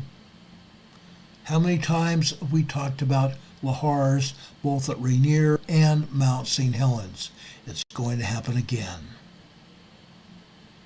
Lahars, or mud flows. Lahars and mud flows downstream. I told you about those early on this evening. At that point, the previously consistent phreatic activity, the ash plumes blowing up from the volcano summit, between May 10th and May 17th, just over a week before the volcano erupted. The only change that occurred in the volcano's north flank as the bulge increased in size. That was the only change, was the increase in the size of that bulge on May 16th and 17th. The mountain stopped its phreatic activity. Though that phreatic activity, the ash and steam emissions from the volcano completely quit for 2 days prior to the eruption. One day before Mount St. Helens erupted, there is a photograph out that was taken by Harry Glicken from the ridge where the Coldwater 2 observation post occupied by Johnston was located. The last time a photograph was taken of Mount St. Helens prior to the eruption was from the same place that scientist David Johnston was killed as a result of that blast. Unreal. On May 18th, the volcano erupted, killing Johnston and approximately 60 others, devastating the landscape. Landslides happened, lahars happened, mud flows coming from the volcano, including the lava coming out and the water in the streams and the rivers. Oh yeah. The active Mount St. Helens volcano was radically different from other dormant forms of volcanoes. It was different. It featured that enormous bulge on the northwest flank of the volcano. In the week preceding the eruption, guess what happened? Cracks formed on the north sector of the volcano's summit. Cracks formed. What have we seen at Mount St. Helens and Mount Rainier? Cracks. Indicating magma movement. Cracks are an indication of magma movement. At 8:32 local time on the next day, May 18th, an earthquake measuring a magnitude of 5.1. Remember what we've been talking about over the last 5 years? When a volcano erupts, there will be an earthquake of approximately a 5.0 or larger when that volcano erupts, every time. Every time. A 5.1 earthquake happened at 8:32 a.m. on May 18th. It rocked the mountain and rocked the entire area, triggering the first landslide. That landslide started the main eruption. In a matter of seconds, vibrations from the earthquake loosened 2.7 cubic kilometers. 2.7 cubic kilometers of rock on the mountain's north face and the summit, creating a massive landslide. It was the largest subaerial on-land landslide in Earth's recorded history. The largest massive landslide in Earth's recorded history. With the loss of the confining pressure of the overlying rock, Mount St. Helens began to rapidly emitting steam and other volcanic gases. A few seconds later, the volcano literally came apart and erupted laterally across the surface of the volcano and down the flanks of the volcano. Laterally, not vertically, but laterally.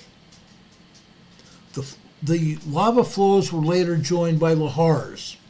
Water, debris, trees, and other debris mixed with that hot molten lava and water flowed down the flanks of the volcano at near supersonic speeds.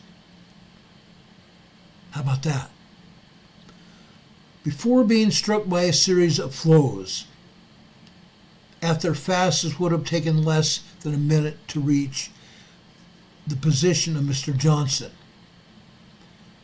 Johnston attempted to radio via ham radio to his USGS co-workers with a message, quote, "Vancouver, Vancouver, this is it."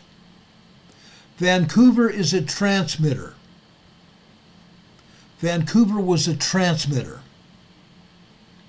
The cloud of the eruption blocked the transmission of the message to Vancouver. His final words were recorded by an amateur radio operator seconds later. The signal from the radio went silent, and all contact with Johnston was lost. Initially, there was a debate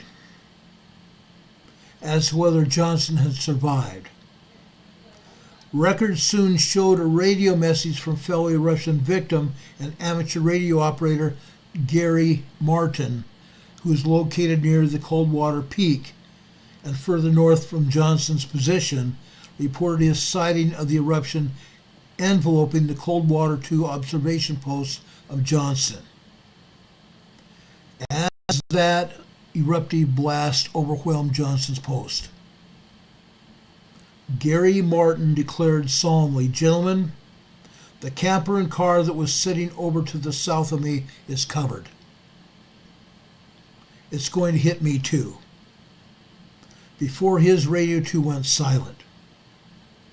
The speed, the extent, and power and direction of the avalanche and the pyroclastic flows that overwhelmed Johnston and Martin, and other people as well, later described in detail in a paper that's titled Chronology and Creation of the May 18th Eruption of Mount St. Helens. That was published in '84, 4 years later, by the National Research Council's Geophysics Study Committee. The authors of that paper, of that book, analyzed photographs and satellite images of the eruption to construct a literal chronology of the area and the description of the eruption that happened in the first few minutes of the eruption. Incredible. There were 6 photographs taken sideways on the lateral blast, vividly showing the extent and size of the avalanche and the flows as they reached northwards over and beyond Johnston's position. Huge. It was huge, ladies and gentlemen. It was huge. The eruption happened. Johnston was killed as well as Martin and about 60 other people.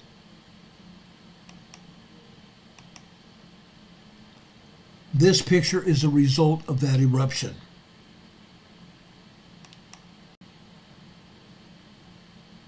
This was taken 4 years after the eruption in 1984, right before President Reagan got there and declared it a monument. The Mount St. Helens eruption, get this, the Mount St. Helens eruption was heard hundreds of miles away. But some of those who survived the eruption declared that the landslide and pyroclastic flows were silent as they raced down the mountain.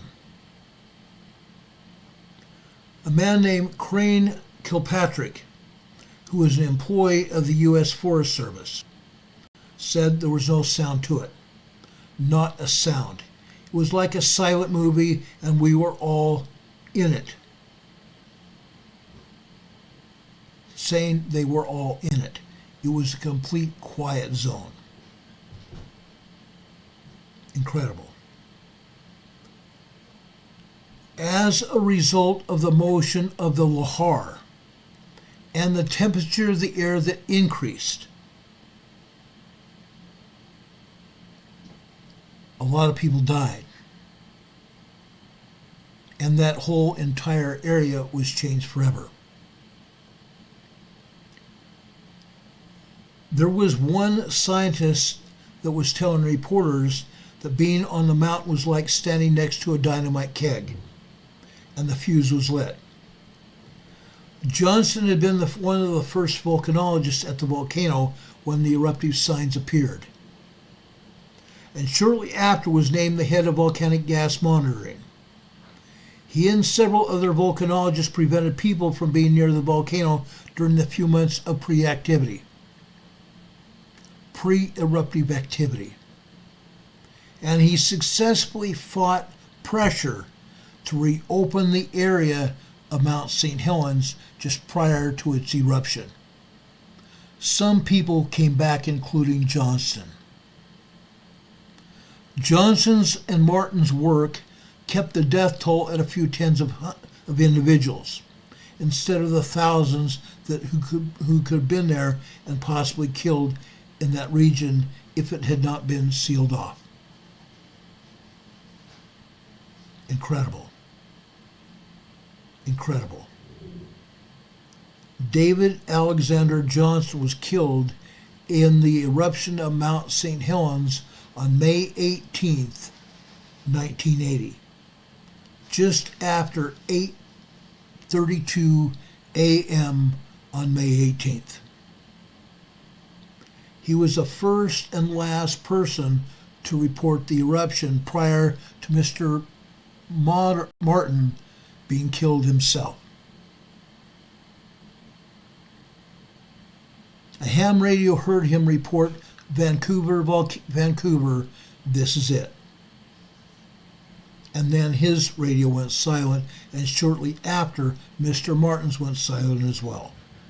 Swept away by that huge lateral blast. That huge lateral blast. Does anyone have any questions about anything that I've said tonight? I wanted to give you this report because we're already seeing the same signs that were happening when Johnston, Martin, and 60 plus other people were killed. I want to make sure this doesn't happen again. And I'm going to work my butt off to make sure you all have the information that you need. I want everybody to share this information far and wide. Okay? Everybody needs to see this. Richard Smith over in Canada is reporting a 3.7 earthquake north of the Virgin Islands with a depth of 63 kilometers. The Cayman Ridge over there. The Cayman Ridge that runs from Guatemala east over and north of the Virgin Islands is causing that seismic activity. Linda Covington is asking the question, what are the monitors they put inside St. Helens volcano with a spider monitor with legs? It's called September lobe. September lobe. September lobe is the spider seismograph sitting on top of that huge volcanic rock, the plug of the volcano. Because of the shaking of the volcano, sometimes it gets knocked over, damaged, and they have to put a new seismograph on top of that very volcano.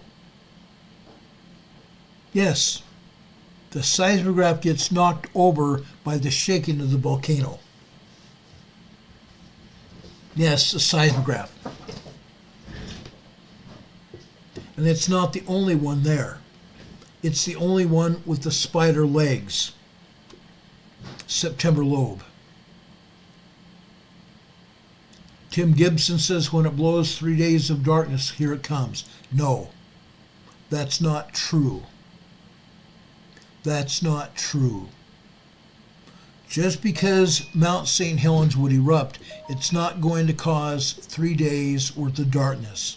It's not that kind of eruption. It's not that kind of eruption.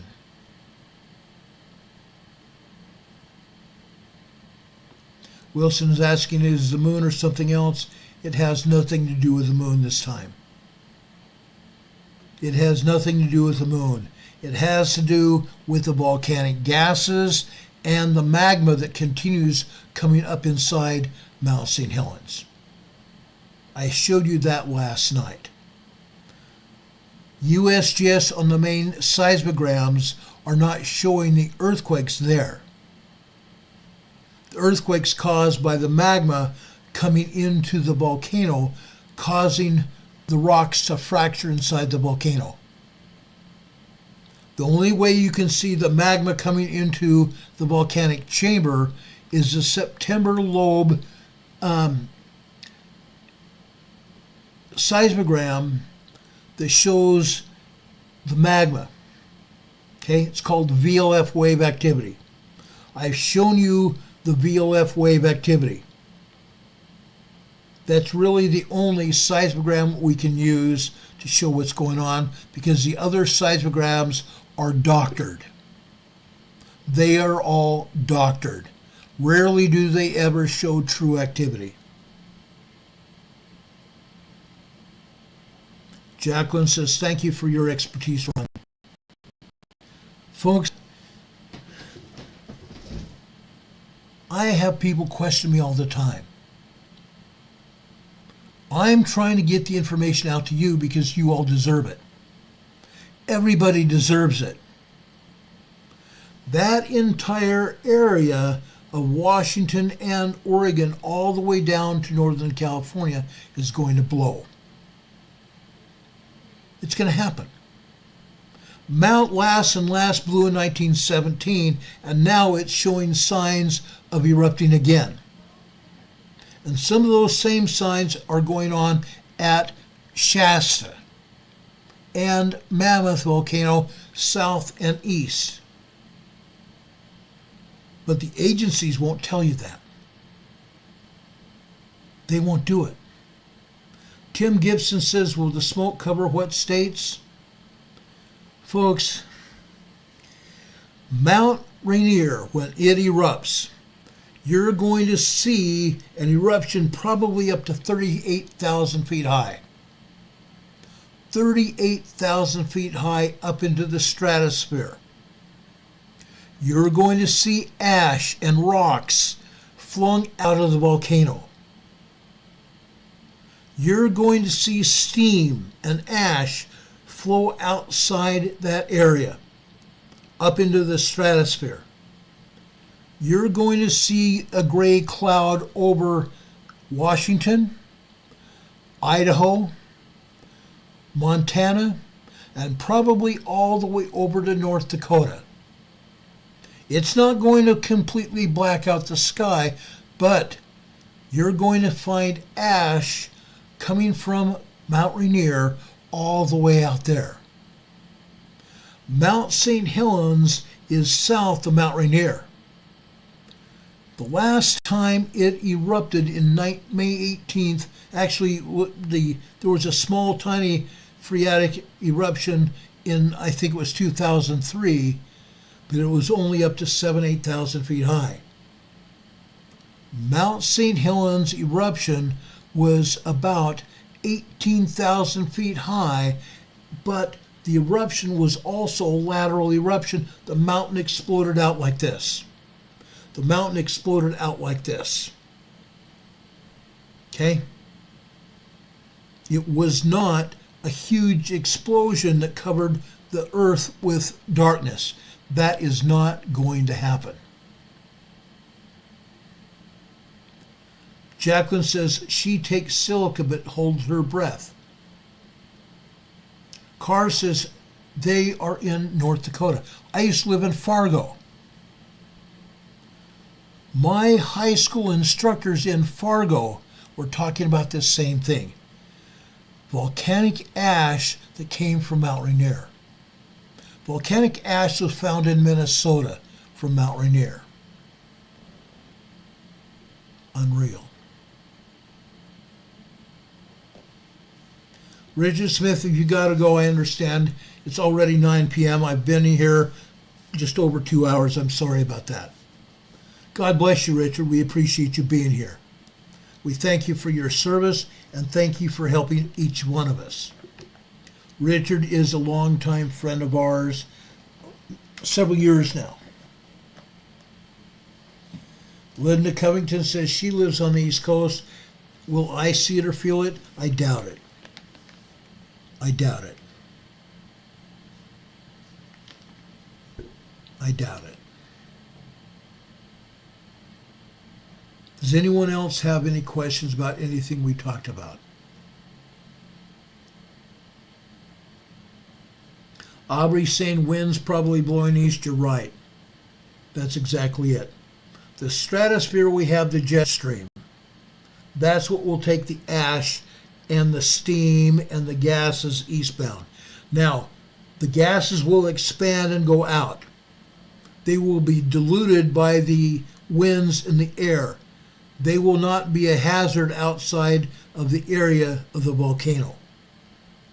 Within about 50 to 100 miles away from the volcano, the gases, the sulfur dioxide and the carbon dioxide, will be diluted by the atmosphere away from the volcano, and they won't be of much danger to anybody outside of the area about 100 miles away. Rob 52 says maybe Cal will see it. It depends on the winds. That depends on the winds. If there is a wind coming from the northeast, which does happen in California, then there might be a possibility of California and even Oregon seeing ash from Mount St. Helens. That's a possibility. Tony's asking, sorry, just got here on here. Did a volcano erupt? No. No volcano erupted today. We've talked about volcanoes up in Alaska. We talked about earthquakes and volcanoes in the Canada area, Washington, and Oregon today. No other volcanoes erupted except, well, I can't say that. I'm sorry I said that. There are 7 volcanoes over in Indonesia, or 5 volcanoes over in Indonesia. There's a volcano over in Chile. There's another one, Sabancaya in Peru. There are 2 volcanoes over in Ecuador, Sangay and Reventador volcanoes. There is a volcano over in Colombia, but it's not erupting right now. It's not erupting right now. There is a volcano that is erupting over in Guatemala, Fuego Volcano. There is Popocatépetl, which is southeast of Mexico City. It is also erupting. There are about 45 volcanoes worldwide that are erupting. Mount Etna is erupting right now. Mount Etna over there in Italy is erupting right now.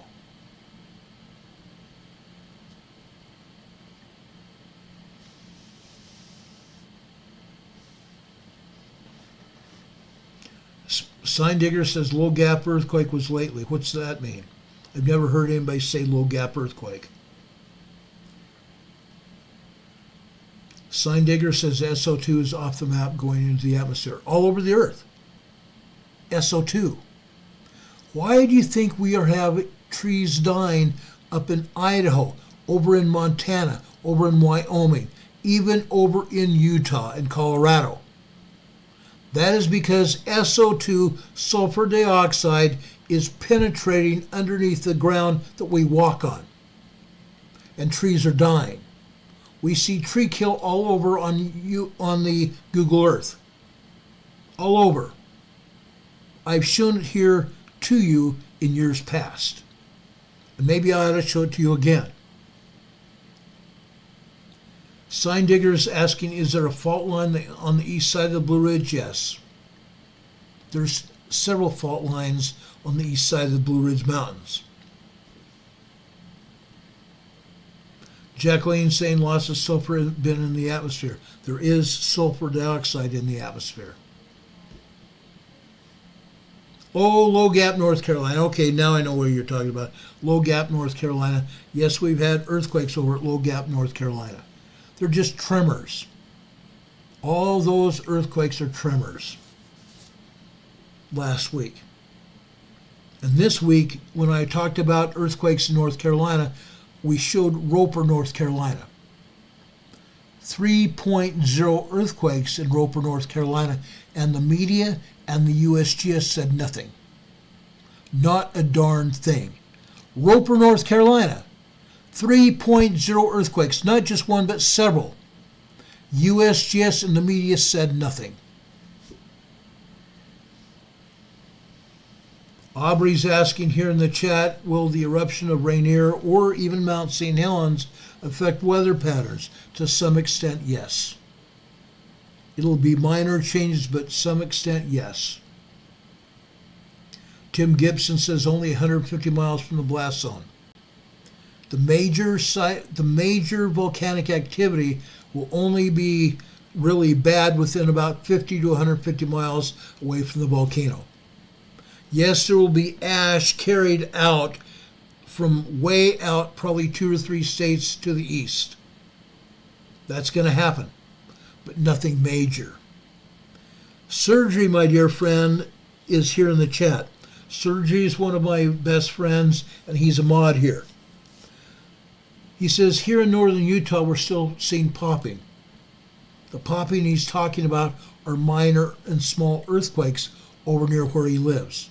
His home and where he works, there's earthquake popping. Okay? He's told me about it. He sent me messages over here that I know about. And I've been monitoring it and telling him what I'm seeing. It's happening. Kathy Payen is talking about Stromboli over there in Italy. Stromboli and Mount Etna have been erupting.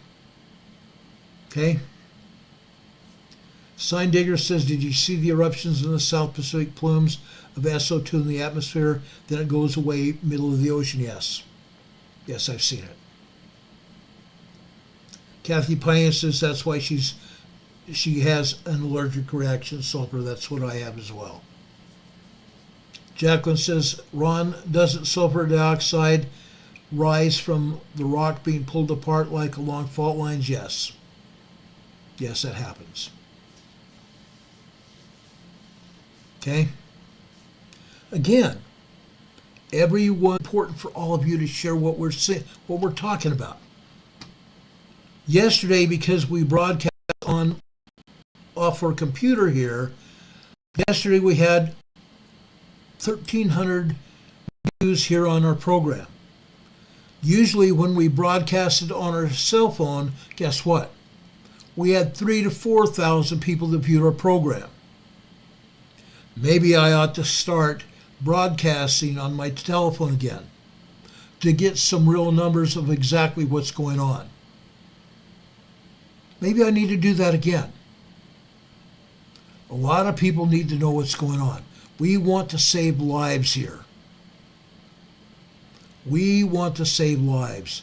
My dear friend Rob over there in Arizona lives near the San Francisco Peaks in Arizona. Volcanoes in Arizona, guys. And those volcanoes are also active. They're active. Okay? They're active. Tim Gibson says the ash past 150 miles is bad. It's not going to be bad, guys. There's going to be small amounts of ash, probably 3 to 5 states over, possibly all the way over if it's a Mount Rainier eruption, all the way over to Minnesota. Small amounts of ash. Okay? The major part of the ash will probably settle within 50 to 150 miles out from the volcano. Okay? That's a fact. That's a fact. Sign Digger says many truthers are being canceled and taken offline. They are. They are. before I started this channel that I'm presently on now. I started this channel I'm presently on now a year ago because YouTube took me down. They said hackers took it down. I think YouTube took it down because YouTube had suppressed my program several times. I was taken off the air the first time for 24 hours. The second time it was a month. Then it was a month and a half. Then it was 3 months. Then they took me down permanently. They don't like people that tell the truth. Okay?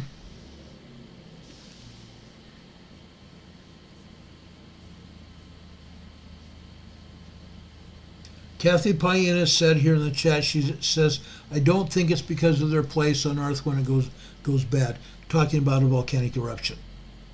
It is a fact they can't do anything to get out of harm's way. They can't do anything to get out of harm's way. That's why we want to talk about what's going on. We've covered earthquakes. We've covered floods. We've covered tornadoes. We've covered hurricanes. We've covered explosions. We've covered, what was I saying? Shootings. We covered everything. And we're going to continue to do it because we believe people need to know what's going on. We want to save lives. Jacqueline said she wondered what happened to me because YouTube took me down. Like I said, we came back on this channel almost immediately after the first one was taken down. The first channel we had 25,000 subscribers. YouTube didn't like that. Now we have over 4,000 subscribers and growing every day.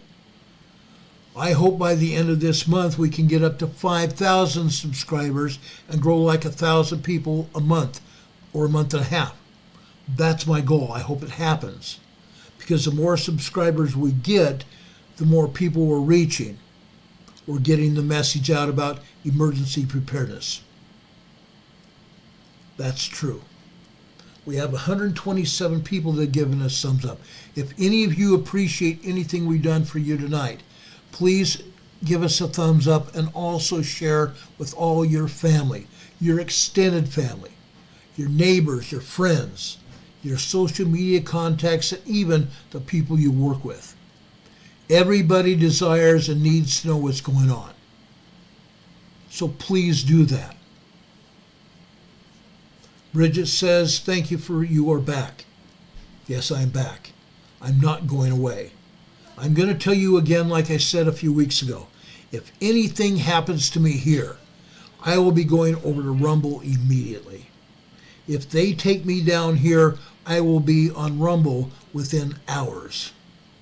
I will not tolerate them taking this channel down again. Not going to happen. That's why I'm telling you now where I'm going. I want everybody to realize that. They're not going to silence me again.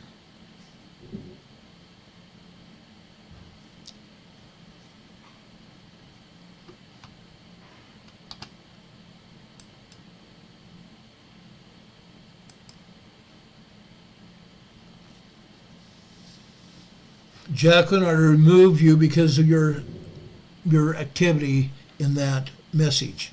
That is not allowed. That is hate content. That is hate content, and I will not tolerate it. Not now, not ever. Sue Hunston says ash from St. Helens rained down gray snow in early eruptions before, or where the, not before, ash from St. Helens rained down as gray snow in early eruptions when the wind carried it to the southwest of Portland. Ash on the streets looked like snow with tire tracks. They had to change their car air filters. That's exactly right. You cannot allow ash to get build up in your car air filters. If you think there's going to be a volcanic eruption, go out and buy several air filters for your car. That, and keep them in boxes and plastic bags especially to make sure that they don't get contaminated by dirt and stuff before the eruption happens. That way your car will be able to be active when the volcano erupts. And make sure you also have covering for your face and your eyes. You don't need to be breathing this stuff in. Make sure you have something covering your face and your eyes to keep it off your face and eyes. Also, you need to be wearing long sleeve shirts and possibly even gloves. The ash contains sulfur in it and it will burn your skin. It has a tendency to burn your skin, and that tiny ash particles also contain tiny pieces of glass. Guess what? Volcanic glass. It can cut your skin. If you breathe that stuff in, it can cut your airways and your lungs as well. Don't do it. Okay?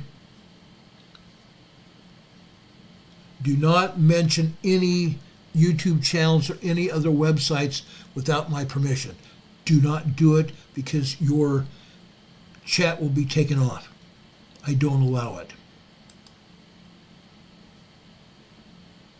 Okay? I do not watch that man, Kathy. Or Sign Digger, I'm sorry. I don't watch that man. He's worthless. I'm sorry, you guys that watch him. I don't call you worthless, but he is.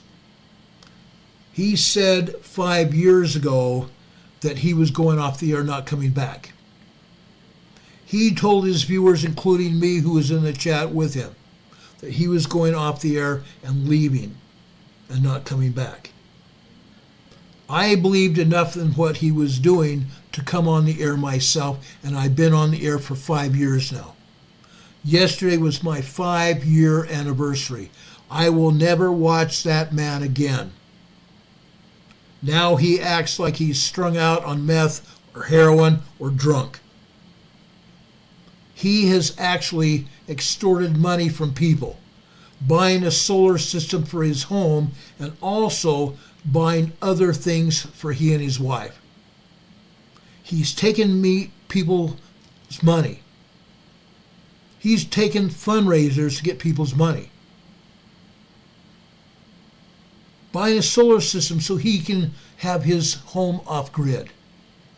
I'm sorry, that's excessive. That's excessive. I will never do that. Never happen. Okay? That man, I will not say his name on the air. I'm not going to say it. But that man has done things since 5 years ago where I will never watch him ever again. He's crazy. Sign Digger says, does he have freedom to change his mind? Yes. Oh, yeah. But he does things that are immoral. He does things that are immoral. Okay? That's intolerable. That's intolerable. And the way he talks now, I'll never go watch him again. Jacqueline, I'm not going to say his name here. I don't want it in the chat either. Sorry. I don't want it in the chat.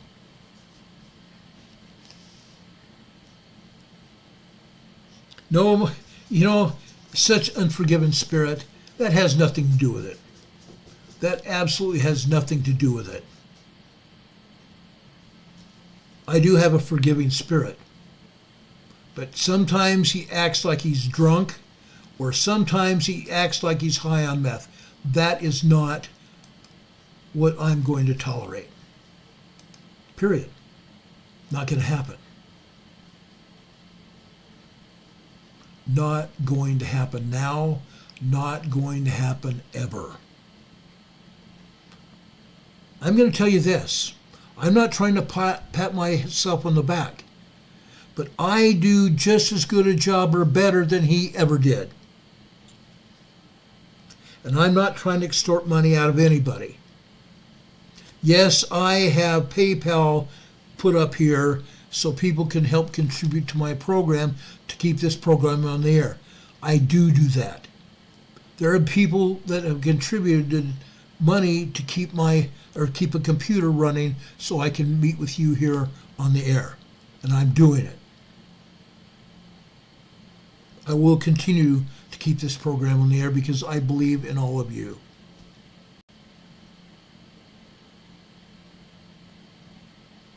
Jacqueline says, well, if you do things all knowingly, perhaps there's spirits involved. That's possible.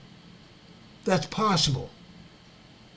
But that man has done things that I've seen him do that are immoral, period. I'm not talking sexually necessarily, but things that are immoral consciously, violating people. No, not wages. I totally believe in wages. Mark Wages is a dear friend of mine, he and his family. They are awesome people. Mark Wages is honest as the day is long. Go over and show his channel some love. If you have not been over on Wages World, go over on Wages World here on YouTube and show his channel some love. Mark Wages is an expert when it comes to solar activity. He's an expert. I completely believe in him. Okay? Wages World is a great man. He really is. Another person that I highly admire is a guy named Mark Pyers. Mark Pyers. He has a channel now here on YouTube and on Rumble and over on TikTok called Mark Inspires. Mark Inspires. You can see a link to his work in our program description here tonight. You'll see it there. I have a link to Mark Wages' channel as well. Okay? Like I said, if you want to help contribute to this program and you're proud to be seeing what we're doing, please send us a contribution to either of our PayPal locations, or you can send it to our post box at 105 North, or excuse me, not 105, 104 North Green Street, Box 105, 104 North Green Street, Box 105, Morganton, Morganton, North Carolina. Our zip code is 28655. We love getting cards and letters from all of you. We do love it. I have kept every card and letter on file since I've been on the air for 5 years. Okay? We've received gifts from all of you. We've seen gifts from all of you. Let me show you one of them. Okay? I have someone who made me 2 volcanoes. I have someone that made me 2 volcanoes here. Look at that. Epoxy volcanoes. These are on my desk. These 2 volcanoes are on my desk. One is, I want to make sure I can pull this one out here. It's a smaller volcano than the other one, but this is what that volcano looks like here. Isn't that cool?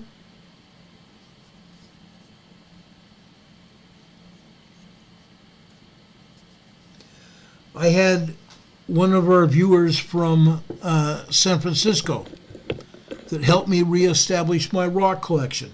I do collect rocks. I do collect rocks. I now have a nice rock collection as well. One of our wonderful viewers named S. Nord sent me this. I have in the past kidded that my crystal ball does not work. So she sent me this ball. This is Ron's crystal ball. Ron's crystal ball. This crystal ball I can't see through. I can't see through this. However, this is an 8 ball. This is an 8 ball. I don't have a crystal ball, I've got an 8 ball. And usually it doesn't tell me much of anything. Okay? It really doesn't.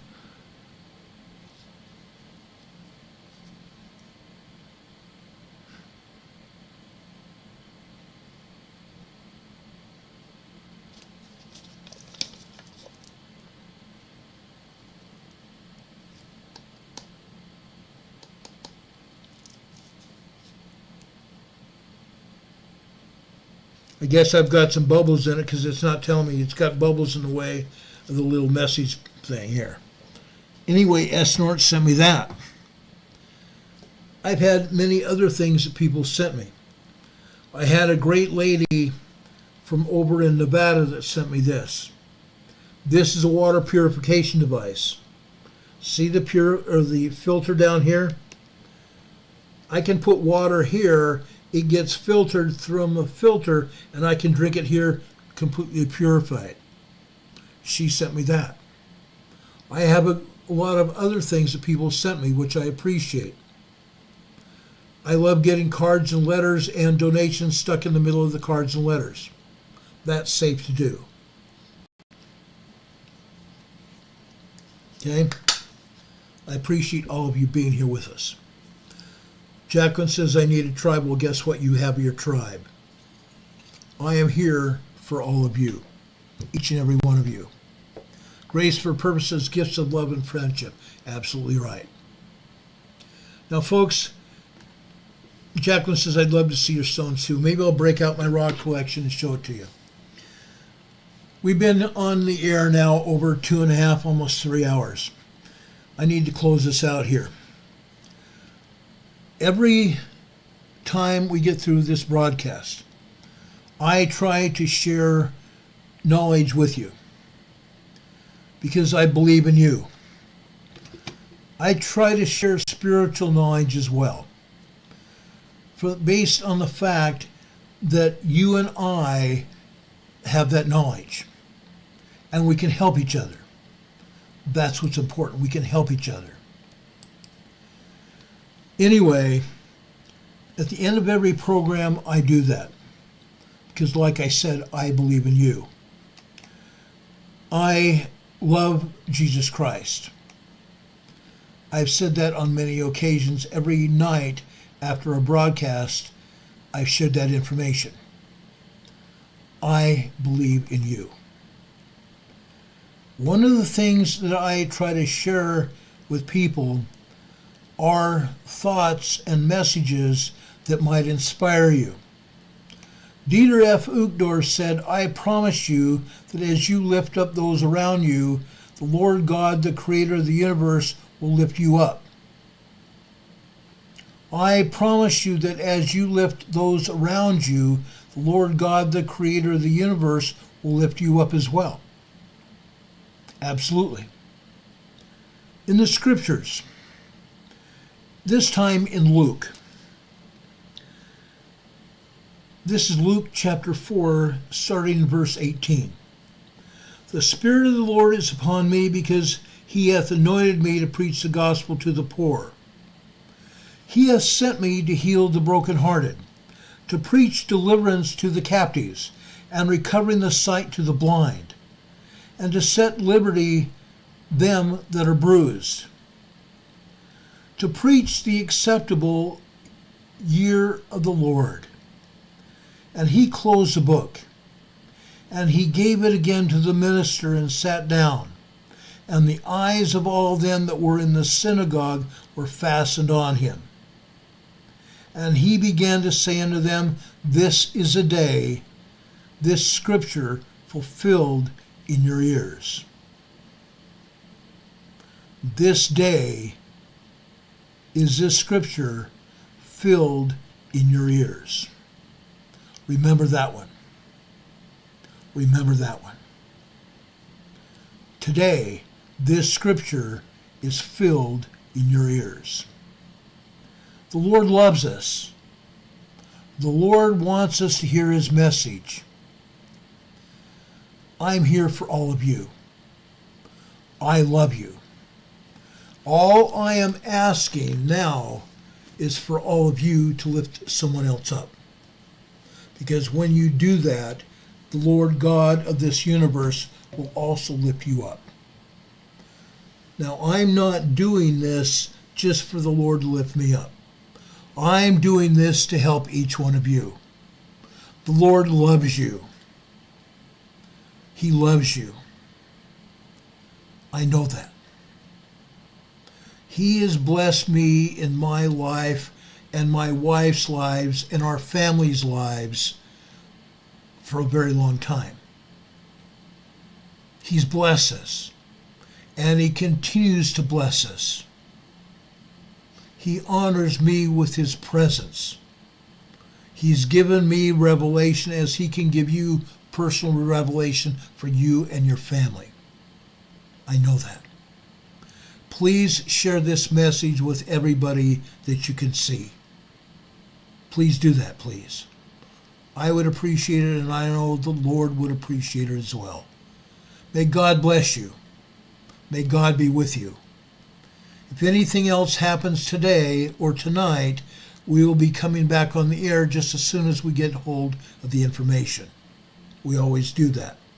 We come on the air at any given time or place. Why?